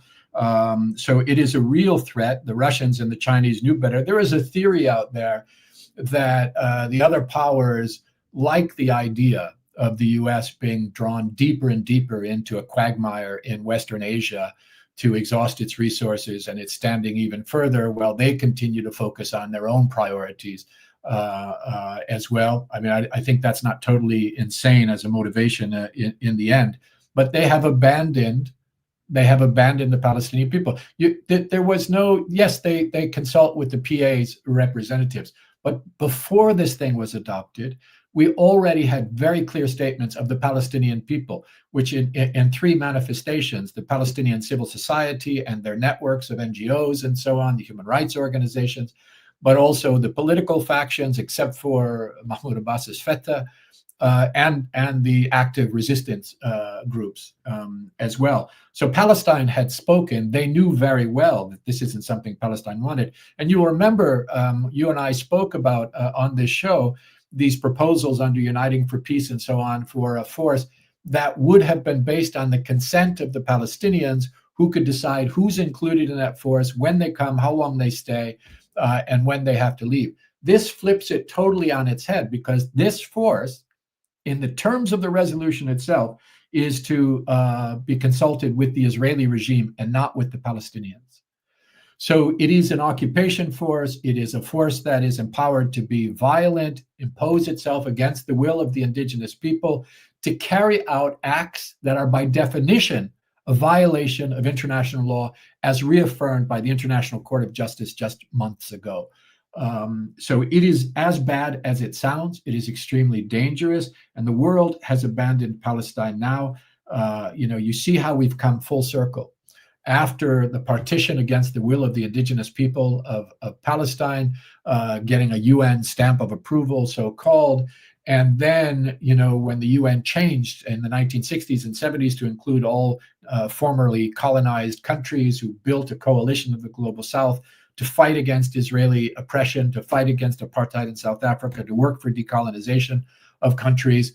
Then the unipolar moment in which the US consolidated its control over these issues, and now the entire world bowing down to the empire against international law, because either they don't care or they're afraid of Caligula, who has now taken over the empire as a madman that can bring consequences to bear on them if they don't go along. It is a dangerous moment in history. As always, the Palestinians are on the front line, but these risks extend to all of us in a world where you have a rogue Security Council operating outside the bounds of international law, with the powers that it's given under the Charter to deploy force against the will of indigenous people. I'll just say one thing in addition to that, Craig, which is that this is as bad as it looks. It is, as you said, for all those reasons. But it's not the first betrayal. Of course, there was the Balfour Declaration in 1917, where Britain, which had a League of Nations mandate to supposedly to give Palestine to its own people to self-govern, instead promised to hand it over to foreign colonizers, and that's what they did. We had the UN partition plan, totally illegal, to deny the Palestinian people their self-determination and partition their country against their will. We have so many other betrayals, and now we have this. But through all of it, the Palestinian people have never surrendered. They have always said, we will endure and we will stay on our land. And I have no doubt that that's what will happen now, as horrific and costly as this, the whole world turning against this small people who just want to live on their land, free, and to leave the world alone. They didn't invite the whole world to come and fight with them. The world picked a fight with Palestine, and the Palestinian people are defending themselves and fighting for their freedom, which is their right, and they will continue to do so despite this great betrayal. Yeah, except I would say one thing, a caveat to that. The governments of the world have again betrayed the Palestinian people. The international institutions have again betrayed the Palestinian people. The people of the world, the whole world, is on the side of Palestine, now more than ever. And what this reveals is, and I think this is really the call to action, is that the governments of these 15 countries and other countries around the world do not represent us. These are cowed, corrupted, captured governments that are operating in interests that have nothing to do with the will of the people or the needs of the people. And those governments have come together to perpetrate atrocities in our name. And we really have to redouble the struggle against all of these governments, beginning with the 15 members of the Security Council in all regions, including in the Arab region, in the Muslim world, and elsewhere, because this is not what the people want. This is clearly not what the world wants. This is what these corrupt institutions want, and we have to continue to fight against this. And most of that is going to be in the street. It's going to be boycott and divestment and sanctions, as I always say, legal prosecutions of Israeli perpetrators. It's going to be mass demonstrations, strikes, which are increasingly showing themselves to help. It's going to be direct action and civil disobedience and education. It's going to be all of those things, but it's also going to be to try to take back these institutions that can influence the situation. Security Council is the problem. It's not going to be fixed. Let's use what we have to try to challenge it, including in the UN General Assembly, but especially in the streets. We have a duty to ourselves as well as to Palestine to take back our own countries from the grasp of these nefarious forces that are making us all complicit in mass murder. And this should be the latest wake-up call.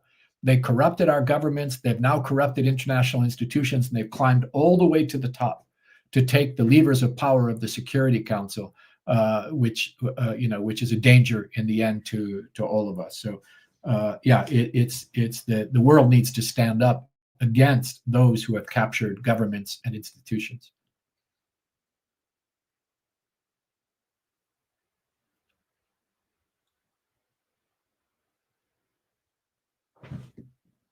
I've lost audio. I don't know if everyone has lost audio.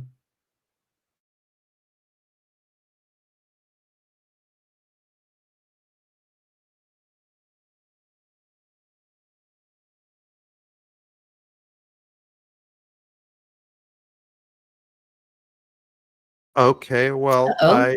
there I think we're seems to back. have been a technical glitch where That's we lost interesting. our connection briefly, but I think we're all back now. So, Craig, thank you so much for your sharp and incisive comments. Again, I just want to remind people that your article on Mondowise, titled "The UN Embraces Colonialism: Unpacking the Security Council's Mandate for the U.S. Colonial Administration of Gaza," is there, just published yesterday at Mondowise, and is a fantastic summary of many of the points you made. We're so grateful to you for speaking out, for helping us clarify all this, especially for coming on at short notice, Craig, when I know you've already had a very busy morning, but we need to hear your voice. So thank you so much for doing that, and let's have you back again soon. Always honored to be with you. Thank you all very much. Thank you, Craig. Incredible. He's always so clear, and especially in these like really unbearable times, where like these very, like as he was saying, these very small groups of powerful people are making decisions that the rest of the world is completely against, and it is up to us to escalate our activism. And it's I don't know. It remains to be seen what happens. I have to say, this was, I felt a lot of despair this week with this resolution. I'll be honest about that. Because of what it says about the state. I think many of the statements we heard in reaction to this, they say, doesn't matter what they say on paper. Palestinians will continue to struggle for their freedom. People around the world will continue to struggle. That's true. This resolution on paper doesn't change that reality, but nonetheless, it is an indication of just how corrupted the world is, how corrupted these institutions are, how stubborn they are in doing wrong instead of doing right, how committed they are to wrong, how committed these governments are to complicity, to genocide, to evil. And that's what gives me despair. It's not the fact that the UN resolution passed or didn't pass. We still have a lot of work to do, and we'll keep doing it. That's all I can say. I recommit to it. Sometimes I need to literally take a hike to refresh myself. Do whatever you need to do, folks, but we're in this struggle for the long term. Yep. It's a long haul. It's not an easy walk. Thank you, Ali. Let's bring on Jon. Hey, Jon. Hey, guys. Yeah. Yeah. Equally enraged. Yeah. The Yeah, confidence in which the Russians dealt with that by saying, you know, it's a promise from Trump. We don't know anything about the modalities of the way that this is going to work, but we're in. Because they didn't even need to veto, right? Yeah, they could have just said this resolution will not pass the way it is. They could have spent another week or two or whatever. Months. Yeah, it's just shame on them. It's shameful. It's absolutely shameful. Yeah. Well, you know, whatever happens on the ground, the Palestinian resistance says you'll have to get through us first. And we saw the call of unity from the different factions in the last week. Ali mentioned that. You know, denouncing this colonial plan and denouncing the installation of all of these terms and political maneuvers and formations of so-called boards of peace without any involvement of Palestinians. I'm sure you're going to get into it a little bit, Jon, but give us a thumbnail of in terms of like the perspective of the people fighting. They've made it very clear that any occupying power is who they're going to fight against. And I think making that clear is important for all of the Arab states to hear that they're going to be, that this is going to be something that is challenged on the ground in Gaza. And I think that will be an important step in making people not sign up for this, countries not sign up for this. And it's not even clear because they moved it out of the UN track. So a lot of countries can't commit forces unless it's under the UN banner. So they've created a few, pitfalls in the way this is framed. Yeah. Because the resistance can say simply that we're not laying down our weapons for a foreign occupier of any kind, which should scare the Arab states. And then many of the other states that would participate in this, it might not be legal by their own constitutions to send outside of a UN force. So these are kind of machinations that I think we'll see over the coming weeks and months. But just even the fact that they could get that through the UN Security Council, they couldn't get a ceasefire resolution through, right? But they didn't seem to have any trouble getting a complete. Yeah, it's basically a blank sheet. They don't even know what it entails. Right. So, yes. All right. Well, Ali, you want to do the honors? Oh, you're muted though. Take it away, Jon. Thanks, Ali. All right. So you are watching and listening to the Electronic Intifada. I've lost my... Oh, there it is. You're watching and listening to the Electronic Intifada. This is the Resistance Report for day 776 of Israel's genocide. I am reporting this on day 42 of the ceasefire. Of course, it's a ceasefire only observed by the Palestinian resistance, the honorable resistance. The Israelis have violated it, as Nora reported, more than 400 times, killing and wounding more than 1,000 Palestinians in the past 41 days, including 30 last night, mostly children.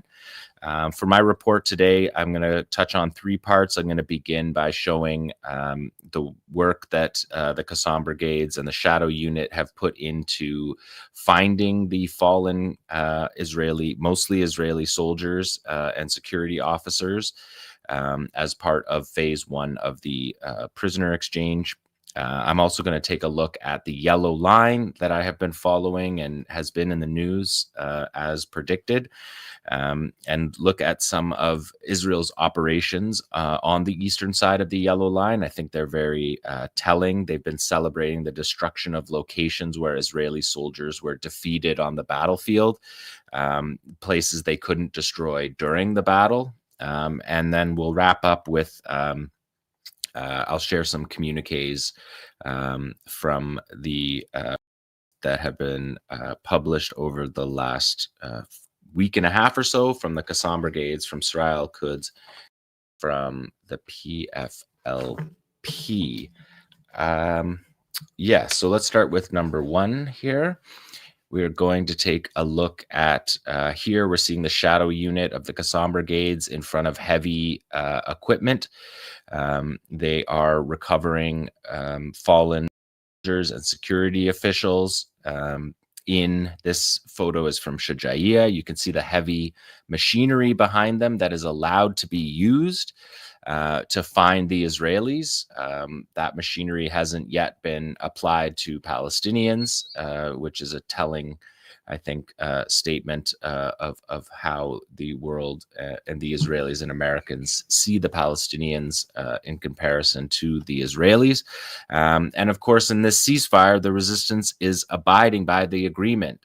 They have been men of their words. They're dealing with a duplicitous and dishonorable enemy, but here they are finding and upholding the first stage, the first phase of the ceasefire, because everything that Trump has said is all part two that's to be negotiated, and that is the resistance position, that they only agreed to the exchange of bodies, to the phased withdrawal of Israeli troops, and the influx of aid, which Israel has not been following through on as well. We can look at the next pictures also from 𝐄𝐥𝐿 from a couple of days.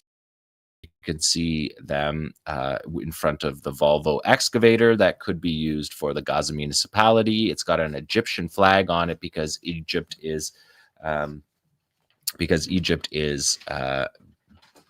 bragging about the fact that they're helping find the Israelis, but not giving this gear. This gear has been blocked by the Israelis, this heavy machinery blocked by the Israelis to enter Gaza at this point, which is also a ceasefire violation. 26 of the 28 fallen captives, almost all of them fallen soldiers.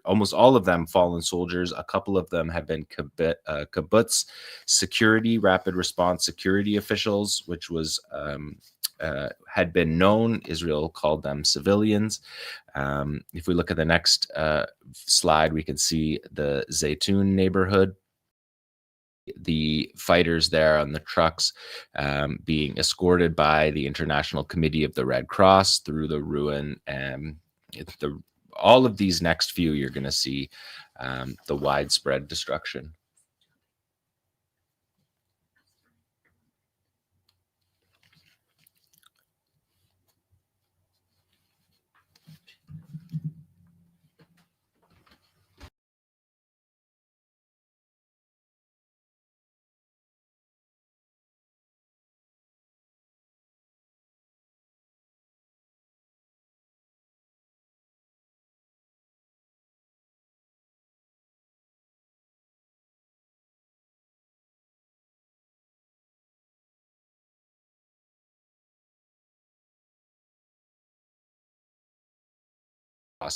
In front of them. And in the next slide, we can see this as a video, number 5.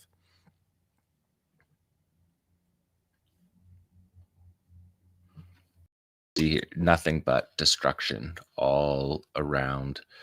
I mean, as far as the eye can see. And in each of those houses, or in some number of those houses, there are fallen civilians who are not being searched for at this point because they're on the wrong side of the yellow line.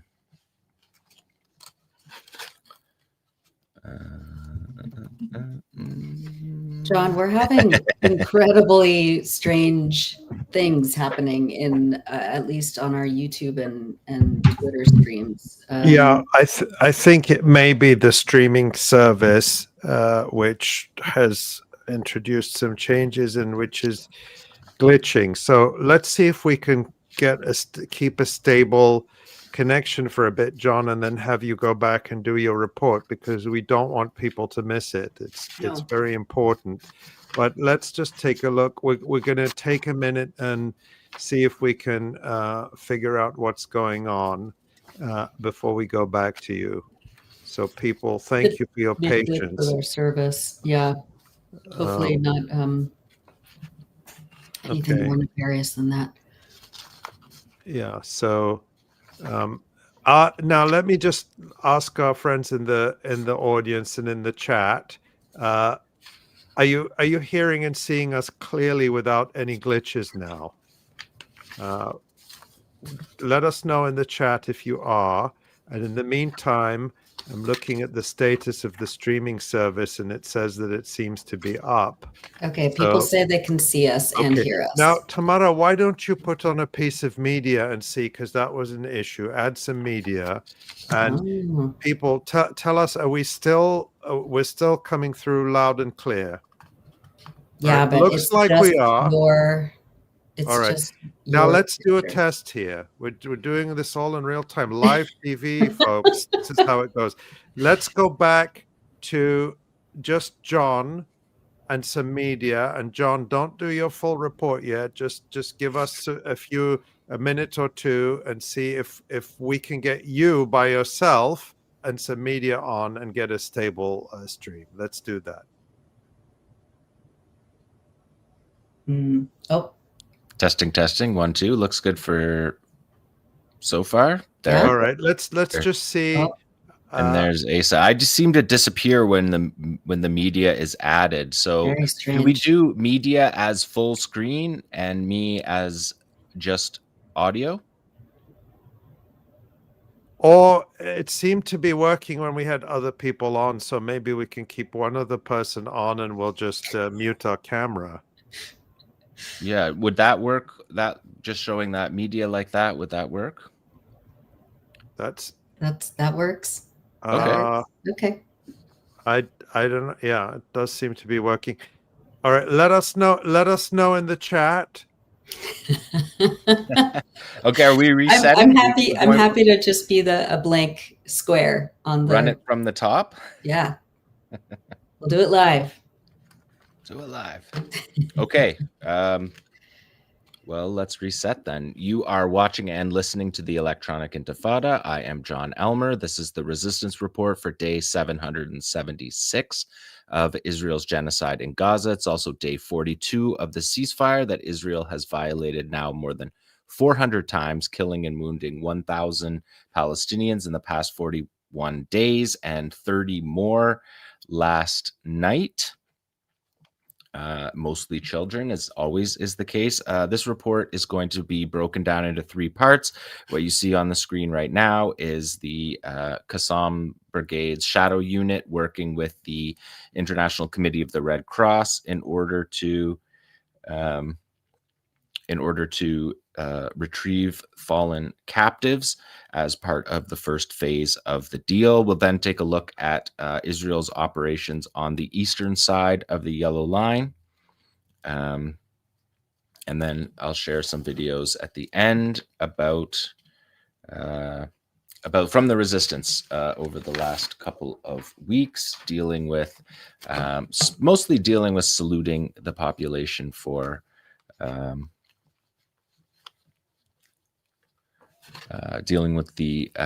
saluting the population for the way that they stood tall on their land throughout this genocide. So we're seeing shadow unit soldiers from the 𝐄𝐿 Brigade. The shadow unit looks after prisoners, has done so since the 2006 operation that was led by Ahmed al-Jabari and Mohammed Sinwar to capture an Israeli tank gunner, Gilad Shalit, and ultimately exchange him to hide him in Gaza. The Israelis could not find him for 5 years, had no idea where he was. He was exchanged for more than 1,000 prisoners, including Yahya Sinwar, who came back to Gaza and took over eventually the leadership of the Hamas movement after rejoining the 𝐄𝐿 Brigades. So these operations, recovery operations, are taking place in Rafah, Khan Yunis, Zaytun, and Shujaiya in Gaza City. This much needed heavy machinery is being used to find Israelis right now and is not being used for recovery of Palestinians. There's more than 10,000 we know are buried in rubble because of Israel's genocide. So this is moving on now to number 3. You can see the fighters here moving through the Zaytun neighborhood. There have been 26 out of 28 of the fallen captives have been returned. All 20 soldiers were returned, and almost all of the fallen captives are also soldiers, or as the Israelis said the other day, according to information and intelligence available to the IDF, Command Sergeant Major Lior Rudolph was a deputy security coordinator and a member of the Nora 𝐓𝐡𝐞 rapid response team, and he fell in battle defending his kibbutz on October 7th. So we're getting soldiers and security officials. The next slide, you can see the next slide, you can see the fighters on the back of the trucks with the International Committee of the Red Cross. The exchange is 15-1 for the bodies, and as Ali and Nora reported earlier on the show, those bodies are returned, the Palestinian bodies are returned, and only a fraction of them could be identified because of the torture and mutilation and executions that they suffered. If we look at the next slide is a video, you can see the trucks moving through the destruction. And again, just if you take a look on the screen, all as far as you can see, it's just house after house flattened, all the floors piled on top of each other. And this is what Gaza looks like these days. So that is the 𝐶 Brigade's obligation under the first phase of this agreement. They signed on to this ceasefire agreement in order to end the genocide on their people, to end the aggression. And the other issues that were talked about with Craig earlier on the show, if you didn't see that segment, you should check it out with Craig Mokhiber. The resistance did not agree to any of those terms. The idea was to agree to phase 1 and then move on to negotiations for phase 2, not to just barrel ahead with a colonial arrangement. So the resistance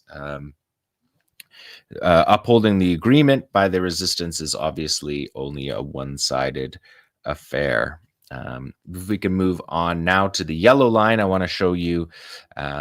We have one more here, right? So just look at this image and the sort of the safety of the International Committee of the Red Cross aid workers here. And it's just remarkable to see their comfort around the 𝐶 fighters when we have seen for the past 750 days aid workers be targeted by the Israelis and have to go through very significant deconfliction so that they're not just straight up murdered like many have been throughout Israel's genocide here with the Palestinians. You have full trust in this scenario. So I just wanted to include that picture. So the next one up, number 7, we can move to the map. This is a map shown by the BBC of the yellow line. Asa Winstanley, who we know as a guest on this program, a regular contributor to the Electronic Intifada, and an engineer at the Gaza municipality, who is now reporting for Al Arabiya television. He did a report using municipality know-how to go neighborhood by neighborhood along the yellow line, and he found in his inaugural report for Al Arabiya that 62% of Gaza is actually under control, an additional 9% from what was supposed to be the yellow line that was agreed to has been upheld. The Israelis are pushing that even further. There was a statement recently by Hamas on the ceasefire that says the occupation continues on a daily basis to demolish homes located inside areas it controls outside the yellow line on the eastern side, in a clear, explicit breach of the ceasefire agreement. These violations have continued for a full month without stopping, leading to widespread destruction of citizens' property inside that area. Hamas also added that the occupation has not adhered to the agreed upon withdrawal line for its first phase. It has exceeded the yellow line by an estimated 33 square kilometers, which includes fire control within distances ranging from 400 to 1,000 meters inside the line and the incursion of military vehicles into these areas. The occupation has also placed concrete blocks that exceed the yellow line by distances ranging from 200 to 800 meters along the temporary line. I reported on that last show as well. If we look at the next slide, I saw this slide during a journalist tour of the United States Central Command Civil Military Coordination Center in Kiryat Gat, which is housing right now 200 United States soldiers, as well as officials from other countries. This civil military center had this map portrayed on the wall, which it actually looks to be, this is the map that they're using for their operational purposes. And it looks to be an expanded yellow line from the previous maps. And in this coordination center, there was a Washington Post story explaining how the coordination would work and how the American headquarters would function. And after that story came out, the Israeli security sources immediately went to Army radio to say this. This is a report from Army Radio. The political echelon in Israel will continue to make exclusive decisions about the types of materials allowed and forbidden to enter the Strip, and the entire coordination system of international organizations at the UN for humanitarian aid trucks will continue to operate through the coordination of government activities in the territories, COGAT. So the Israeli Defense Forces will be in full control of the aid. The Washington Post story and many of the ways that Trump talks about his plan is that the Americans are in charge of monitoring this. The Israelis made it very clear that that is not true. Israel further clarified that all security inspection processes of aid trucks and their contents will remain at the crossings under the control of Israeli security bodies, alongside taking necessary actions by security systems to reduce Hamas involvement in humanitarian aid. So Israel's still in control of those key crossings, as we'll see as well. So also, if we look at number 9, the British, the BBC has published satellite imagery. What it says are more than 1,500 buildings that have been destroyed on the eastern side of the yellow line. This is all destruction that has happened after the ceasefire was agreed to. So they're adding to what the UN estimates is 60 million tons of rubble. They've been adding to that since the ceasefire, and more than 300,000 homes were destroyed before the ceasefire ended, and now we see 1,500 more buildings destroyed since the ceasefire. There is enough rubble in Gaza to fill 13 Great Pyramids, and Israel is continuing on this path. And you can see these are before and after shots. The before is October 8th, just before the ceasefire, and the next shot is November 8th, just that was the most recent satellite footage that was available. The BBC says the new photos, the latest of which was taken on November 8th, showed the entire neighborhoods controlled by the Israeli Defense Forces have been leveled in less than a month. The actual number of destroyed buildings could be significantly higher, with satellite imagery for some areas being unavailable for BBC's assessment. That is something that Israel has done throughout this war and before, making satellite imagery difficult, and it's always low resolution. Back to the BBC, they say U.S. President Donald Trump's 20-point peace plan and the basis for the ceasefire stated that all military operations will be suspended. It's cut and dried. It's black and white. And he has since repeated that the war is over.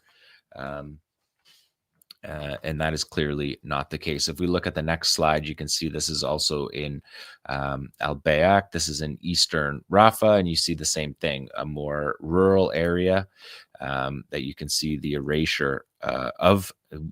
BBC says, we used a change detection algorithm to analyze radar images taken before and after the ceasefire to highlight these changes, which might indicate destruction, then manually counted visibly destroyed buildings. So labor-intensive process by BBC Verify. It's good to have them doing this now, although it would have been nice to have this all throughout the war from BBC Verify. In any case, there are still negotiations ongoing for some 200, it's thought to be some 200 �2 fighters or Palestinian resistance fighters in general in Rafah. Hamas said the other day that we have informed the mediators of our readiness to remove the fighters from behind the yellow line. And �2 issued a full statement that says the occupation bears full responsibility for the clashes with our fighters in Rafah who are defending themselves inside an area under its control. The enemy must know that the principle of surrender and handing over oneself to the enemy does not exist in the lexicon of the Al-Qassam brigades. We place the mediators before their responsibilities, and they must find a solution to ensure the continuation of the ceasefire, prevent the enemy from using flimsy pretexts to violate it, and exploit that to target innocent and civilians in Gaza. The process of recovering bodies during the first phase took place under complex and extremely difficult circumstances. Despite this, we adhered to what was required of us in the agreement, which they have. And this next slide, you can see the Israelis looking for tunnels in Khan Yunis. And you see this video is remarkable. And we talked about this early in the war about how Israel is not going to be able to find tunnels because this is the process that Israel uses for locating tunnels. This massive auger machine, augering, those are all auger bits there that you see going up and down, and they're just poking them into the ground to see if they find tunnels. Once they find tunnels with these auger devices, then they go in and either seal them or blow them up. But you can see how labor intensive this process is and why it could not happen on the battle space, and puts lie to a lot of Israel's claims during the war that they were fighting in tunnels and that they were destroying tunnels. It's clearly not the case when you need this kind of massive machinery. On Sunday, the IDF Chief of Staff, Eyal Zamir, said that the military must be ready to seize additional territory in the Gaza Strip beyond the current ceasefire lines if necessary. In the Gaza Strip, we control more than 50% of the territory without controlling the population. The yellow line serves as an encirclement and control policy that we will continue to act to prevent Hamas's buildup, and by our holding strategic terrain and all the gateways into Gaza. Zamir said during his visit to Rafah in southern Gaza, he added, if required, we must be prepared for rapid transition to a broad offensive and to seize territory in the Gaza Strip on the other side of the yellow line. We will continue to clear the area of Hamas infrastructure and enemy pockets. We will continue to insist that Hamas's rule will not exist on the other side of the border. Even if this takes time, we will pursue it. We will pursue it and persist in the mission of dismantling Hamas and demilitarizing the Strip. So Israel, clearly fully involved in this process, appears to be ready to go to war at any time, which is why they're taking the kind of actions that we saw last night with widespread airstrikes all across Gaza, killing and wounding hundreds of Palestinians. They just they don't believe that this civil military coordination center that the United States Central Command is overseeing is going to stop that, and that has been the case so far. We have another one of Shujaiya we can look at, number 12 here. This is a major neighborhood in Gaza City. It's one of the largest neighborhoods in all of Gaza, more than 100,000 people, and you can see it just being wiped out here. The Gaza Shujaiya battalion in Gaza City was never defeated. It continued to operate against the Israeli military right up until the final days of the war. But you can see these actions by the Israelis. And if we look at the next one, we can see a headline from the Israelis bragging about this. It says, Hamas weapons depot located in the heart of the 𝐄𝐥𝐿 neighborhood. They make it sound like an impressive military operation, but it can only exist because the Palestinians have adhered to the ceasefire, and Israel is now doing its courageous missions in depopulated areas in the heart of 𝐄𝐥𝐿. They make it sound like it's a real impressive operation, but let's take a look at what they found in there. This is the Hamas weapons depot that has been found. You can see there, basically, you can see the weapons for a single fighter. You can see a couple of Yasin charges there in a bag. You can see one of the smaller guerrilla action devices there. You can see a bunch of explosive charges, a breaching charge. These are a single unit's weapons, and they make it sound like a weapons they called it a weapons depot, which is something that throughout this war I pointed out that we never see this. We never saw them raid weapons depots and find hundreds of weapons. We never saw them overrun 𝐄𝐿 positions and show us any meaningful amount of weapons captured. But now that the war is over, they can do that. And this is a pretty embarrassing find for a military that has been on the ground for 2 years in an area that's 360 square kilometers, and in which they fought in only about 80% of that area. So still unable to achieve it throughout the war. If we move on to the next one, you can see another one in Khan Yunis that was found. There you can see the 𝐓𝐴l, parts of an 𝐓𝐴l rifle. And this is another score. This is the Israeli military showing this off, saying, look what we captured. 3 RPG rounds, a box of 𝐓𝐴l sniper ammunition that's probably Israelis, captured from the Israelis. And there we see a guerrilla action device, a single guerrilla action device. And this one is interesting because this is an RPG-29 round that the resistance had in that position. But again, bragging about dismantling a tunnel and uncovering a weapons cache is really just a single squad that we're seeing there. If we go to the next headline, you can see that Israel is also bragging about this. This is just from the other day. 11 months since the 3 soldiers from the 92nd Battalion fell, the tunnel route in which they fell has been dismantled.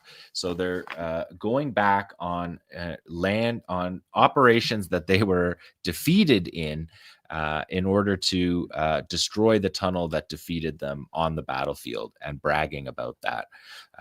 Let's take a look at that operation, and it's number 17.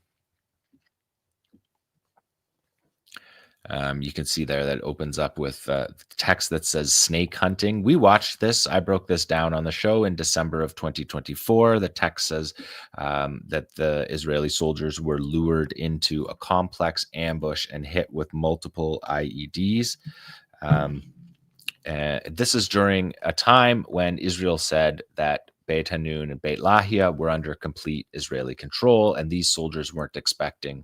They said that the battalions in the north had been defeated, that there was nobody left. Here we see a soldier being lured into this trap by 𝐶𝐿. Again, a multi-layered ambush that shows command and control. So this really operation put lie to what the Israelis had said that they had accomplished during the general's plan to ethnically cleanse the north, which was a complete failure. You can see the Israeli drone there in the upper corner of this video. They used those Avada G drones with the propeller guards to move inside buildings. We saw that all throughout the war. You're going to see the soldiers come up here. You can see them entering.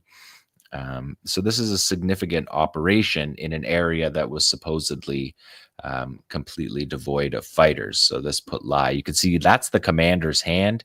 He's pointing at the targets here, and an IED is going to be detonated. You'll see the video cut out when the IED is detonated. We had to edit out that part, but as you can see, the soldiers running away from the first attack. Again, so a significant, you can see the numbers there. �2𝐿 accused them of lying because the size of the force, the Israelis the next day said only 3 people killed and none wounded. And you can clearly see that that is not the case by those 2 operations. And at the end, they say here, you're not telling, the enemy hides its true losses due to the security situation. Full details of the operation have not been disclosed, but more is coming. And Abu Ubaidah send a message at that time that said the heroism of our fighters and their performance on the northern front in the Gaza Strip served as an inspiring model for all free people of the world. The enemy conceals its true losses and the dire condition of its soldiers in the north to preserve the image of its army. The genocide and ethnic cleansing in northern Gaza targeted innocent civilians in the cover up scandals and failures of the Israeli army. And then if we look on the next slide, you can see them bragging about destroying it. Number 18 here. You can see the tunnel destroyed. So Israel's saying like, look here, we suffered this decisive tactical defeat. Now, after our opponent has laid down his arms, we're going to blow up the tunnel that we thought didn't exist and hit our troops. It's just a very strange use of, again, of Israeli propaganda, showing things that make them look weak. And when they show Palestinians thinking it makes Palestinians look poor, it actually shows usually operations by Palestinians that people in Gaza see as heroic operations. If we go to number 19, we got a message from the 𝐶assam brigades this week, a video message. Number 19, yeah, so this was a video released by 𝐶assam this week that that shows the resilience of the population in Gaza. It shows the doctors, the journalists, many of whom were assassinated. And the text here is Asa al-Haddad, who is now the 𝐶assam Brigade's chief. Previously, he was the Gaza Division chief. And he says, over these many months of pain and bloodshed, our people have refused to surrender and stood anchored on their land. Our great people who are unparalleled in all of the world, there you see him saluting, in all of the world were the backbone of this struggle as they stood tall on their land, recording on the pages of history that they are a people who refuse to bow to injustice, offering everything for their homeland. We in the resistance salute your bravery, dignity, and honor. And that was Asa al-Haddad giving the salute there. And that was from an interview with Al Jazeera that was on Al Jazeera Black Box about October 7th. And that was the first time that we had heard from Asa al-Haddad in that position. He was a leader of the Nukba force. He was a leader of the Gaza division and the Nukba force in Gaza City. Played a significant role in the battle of October 7th and then the 500 days since. We are obviously having serious technical difficulties with our platform here, but we are sticking with it. And you can find these videos also on my Twitter feed if you want to see it in its whole. It's a video that resonated with everybody that I talked to in Gaza as a fitting tribute to the people who struggled alongside the resistance, the people as the backbone of the resistance and the reason the resistance fights. And it ends with Abu Ubaidah here giving a speech in July where he said, "We are proud of the steadfastness and heroism of our fighters, and we are deeply aware of the pain and suffering endured by our wounded people and our patient families whose pain we live with day by day. Indeed, your steadfastness, despite abandonment, your patience, your generosity, your defiance of oppression and deprivation are what most enrages our enemies. And this night will surely come to an end, and victory comes with patience. And so we kiss the heads of all the elders of our patient and steadfast people," is what Abu Ubaidah said. Of course, we have not heard from Abu Ubaidah in quite some time. The resistance has not spoken about it. So we don't know his fate at this moment. But obviously people have been asking me about that, and there is no information to be had. We have to wait till to hear what the resistance has to say about this situation. But of course, the spokesperson for the Qassam Brigades is prominent in all of these videos. If we do number 20, we've got a 𝐓𝐡𝐞 𝐄𝐿 salute here as well. We're seeing battlefield images that include training. This is training operations preparing for the crossing raid and on October 7th. And these were done with the joint operations room with all the Palestinian factions training together. And this is them crossing. We're going to, in a moment, see Abu Hamza. He speaks. They use a clip from his speech from the days after October 7th, where Abu Hamza says, "We tell the enemy that we have defeated you in the heart of your entity. So what do you think of us now when you come to us on foot?"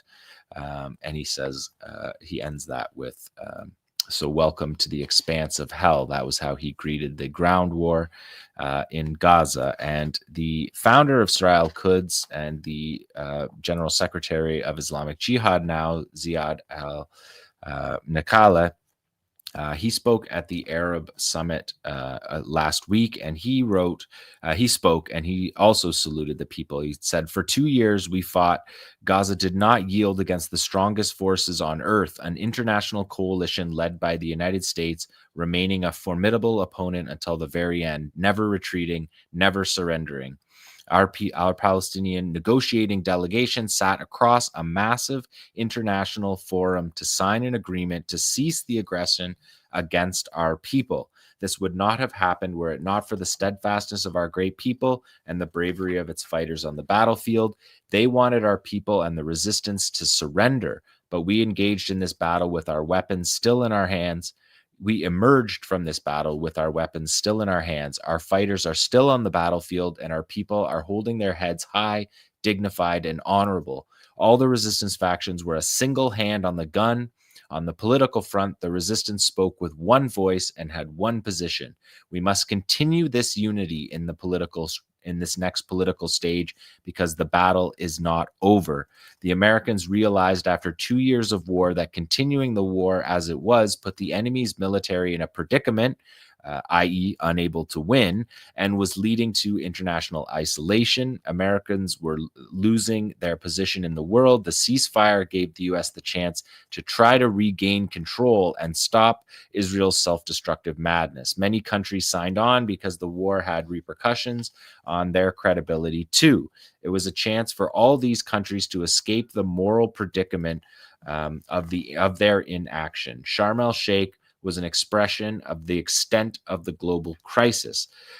He said, because each clause of the Trump plan required detailed negotiations between the resistance and Israel, the plan resorted to generalities. Israel is trying to achieve through this process what it could not achieve through war, and what they could not defeat the resistance nor the Palestinian people in that war. And this final and you can see the 𝐓𝐡𝐞 saluting their fallen fighters. Here is the Popular Front for the Liberation of Palestine, the Abu Ali Mustafa Brigades. We Fight Till Liberation is this video that came out this week. It includes a speech from the Popular Front's Deputy General Jamil Mazhar. Of course, their Secretary General Ahmed Sadat is in prison in Israel. So the Deputy Secretary spoke at this event, and he said, "We will not surrender. The struggle will continue until the liberation of all of Palestine, the end of the Zionist genocide regime, and the punishment of its war criminals. The answer to brutality and genocide is not surrender, but more steadfastness and resistance. The battle is not over. It is premature to declare victory before the conditions are met. Despair and the option of defeat are rejected as long as the people resist with steadfastness and valor. We outright reject the American colonial plan to liquidate the cause of Palestine, and we will have our hands on the triggers." They will not be giving up their weapons either. So we just heard from the Qassam Brigades, 𝐓𝐡𝐞, and the PFLP, who all have the same position. ceasefire. Technical nightmare. It was like doing radio all over again. Yeah.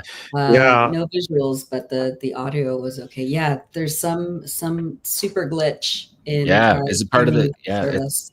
That's happening all across the internet these days. Yeah. So it sounded great, John, and to tell you the truth, I often go back and listen to your report just in audio when I'm doing things around the house, and it always sounds great. So we get a lot from the audio. I don't know, maybe some of the video was recorded and we'll be able to put it on YouTube later, or maybe you can re-record it as a special. We can figure that out afterwards so that people get the full value. But we were able to hear you and get a lot of information, but the glitches are so frustrating nonetheless, and we're grateful to everyone for hanging in there. I just plowed through it. I saw a lot of messages about attempting to defeat what was happening to me. Yeah, they want to shut you up, John. We won't let them. Our audience was very understanding in the comments. Yeah, we appreciate that. It's beyond our control, and those things happen. I have seen it happen on other streams in the last few days using the same streaming service. So it may be that they have some problem going on, and we will do our best to make sure that John is heard and all of us are heard. Or we have a really great suggestion from someone in the chat. I demand a Muppet episode of the Resistance Report. So maybe we can just keep the audio and then have... I once worked for Vice, and we did that for someone who didn't want to come on to be interviewed, a hacker, and we used a sock puppet. Yeah. That's fantastic. So and we have sock puppet.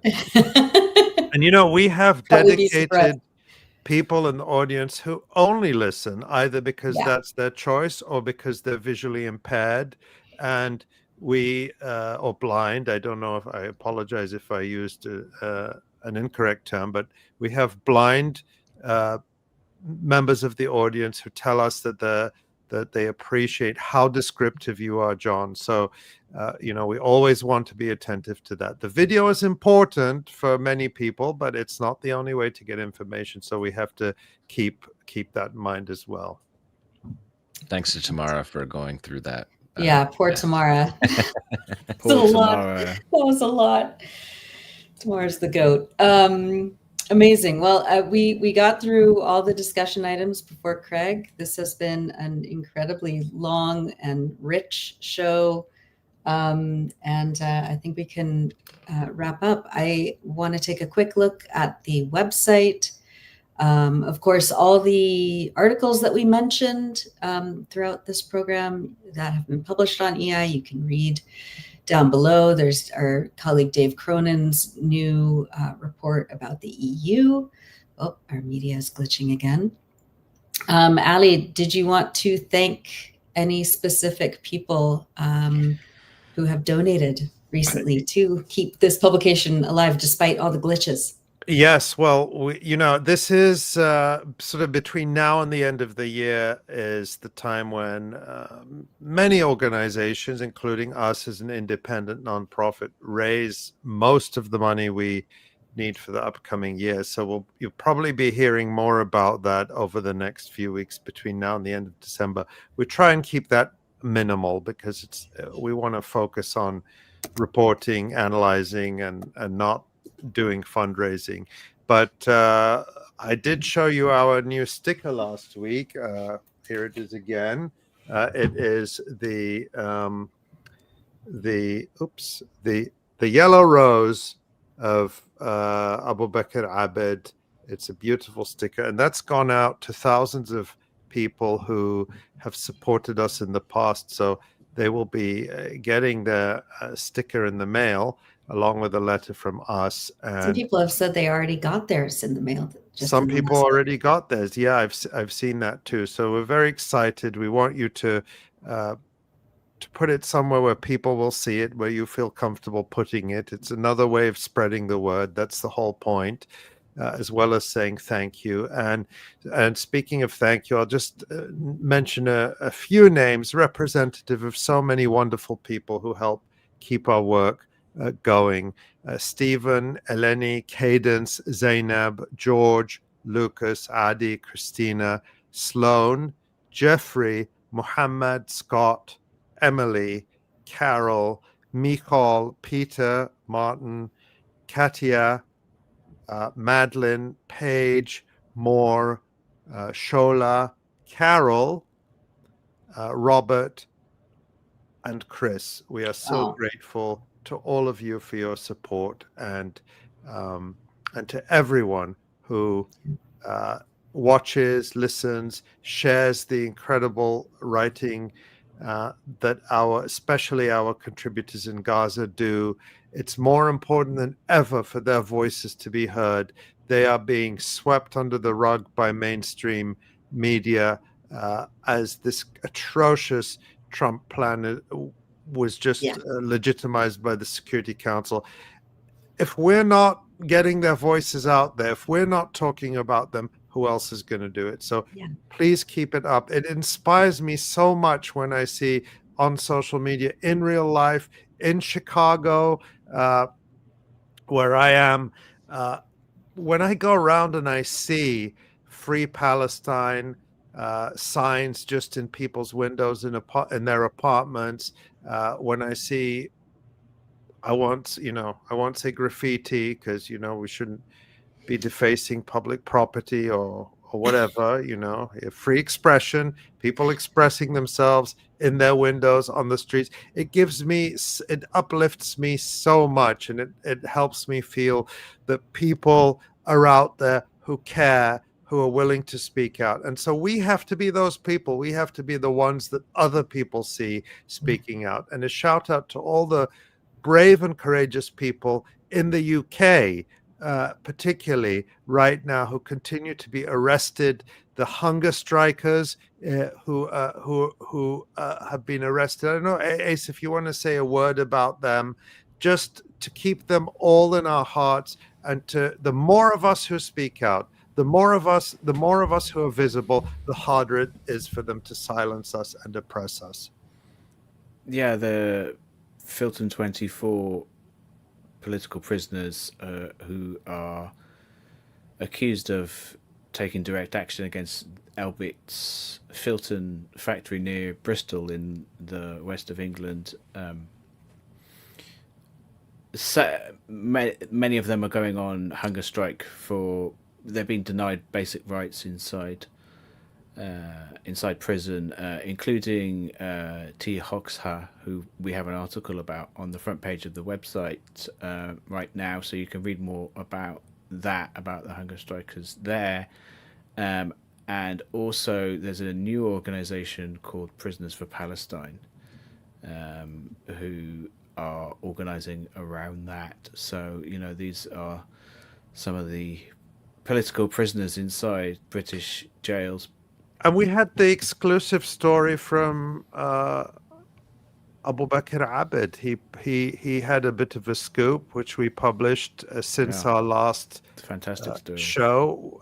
Do you want to say more about that, Asa? Yeah, so Sean, one of the 𝐓𝐡𝐞 24, is actually absconded right now, and he managed to... Or skip bail, as they say in the US. Right. Have we used a Britishism in the headline there? That is a Britishism. I think so. I'm not responsible for that one. Well, anyway, Sean, also known as Shibby, he managed to skip bail, abscond. He was actually... He's on remand. So he was on remand. He was imprisoned. And this is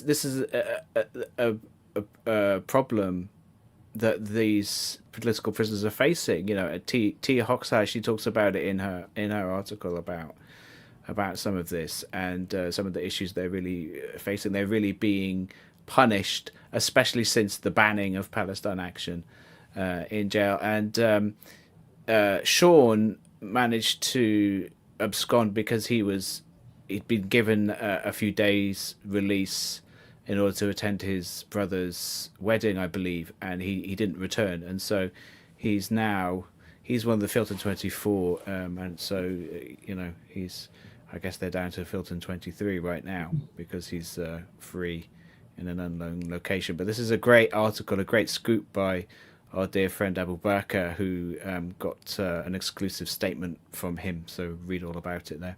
It's wonderful.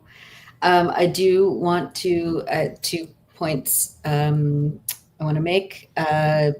We will be recording Jon's segment over again, hopefully soon. Once we figure out the technical issues. Exactly. And so we'll have that up on our YouTube and all the other streams. So wait for that, or you can just listen to it, as Ali said, like a radio show. And we, just a reminder, we are not having a show next week, but we are back on December 4th, I believe it is, next Thursday after next. And I just want to say a big, huge thank you, of course, to Tamara. I hope she can go lay down on the couch after this, after such a stressful last hour. Poor Tamara. Yeah, I know. Thank you so much, Tamara. Thank you to everyone at the Electronic Intifada. Thank you all for continuing to donate, especially at this time, especially when donations to organizations and nonprofits that are lifting Gaza voices up, or providing people in Gaza with what they need to survive right now. That's extremely important. You know, we can't give names of other organizations. There are all sorts of things that prevent us doing that explicitly. But I will say, for me personally, I see the generosity of so many people who are in this movement, in this community, towards the various fundraisers, the reputable ones, the ones where you can see that the money is being used. I give to them myself personally, and it inspires me when I see people doing that. So please, before you support EI, support people in Gaza. Please do that. It's very important. Yeah. The need is now kind of more than ever. And on behalf of, and thank you to Pierre and to Eli Gerzon, and on behalf of all of us at the Electronic Intifada, myself, Ali, Jon, Asa, and Tamara, thank you, and we'll see you in 2 weeks. Take care.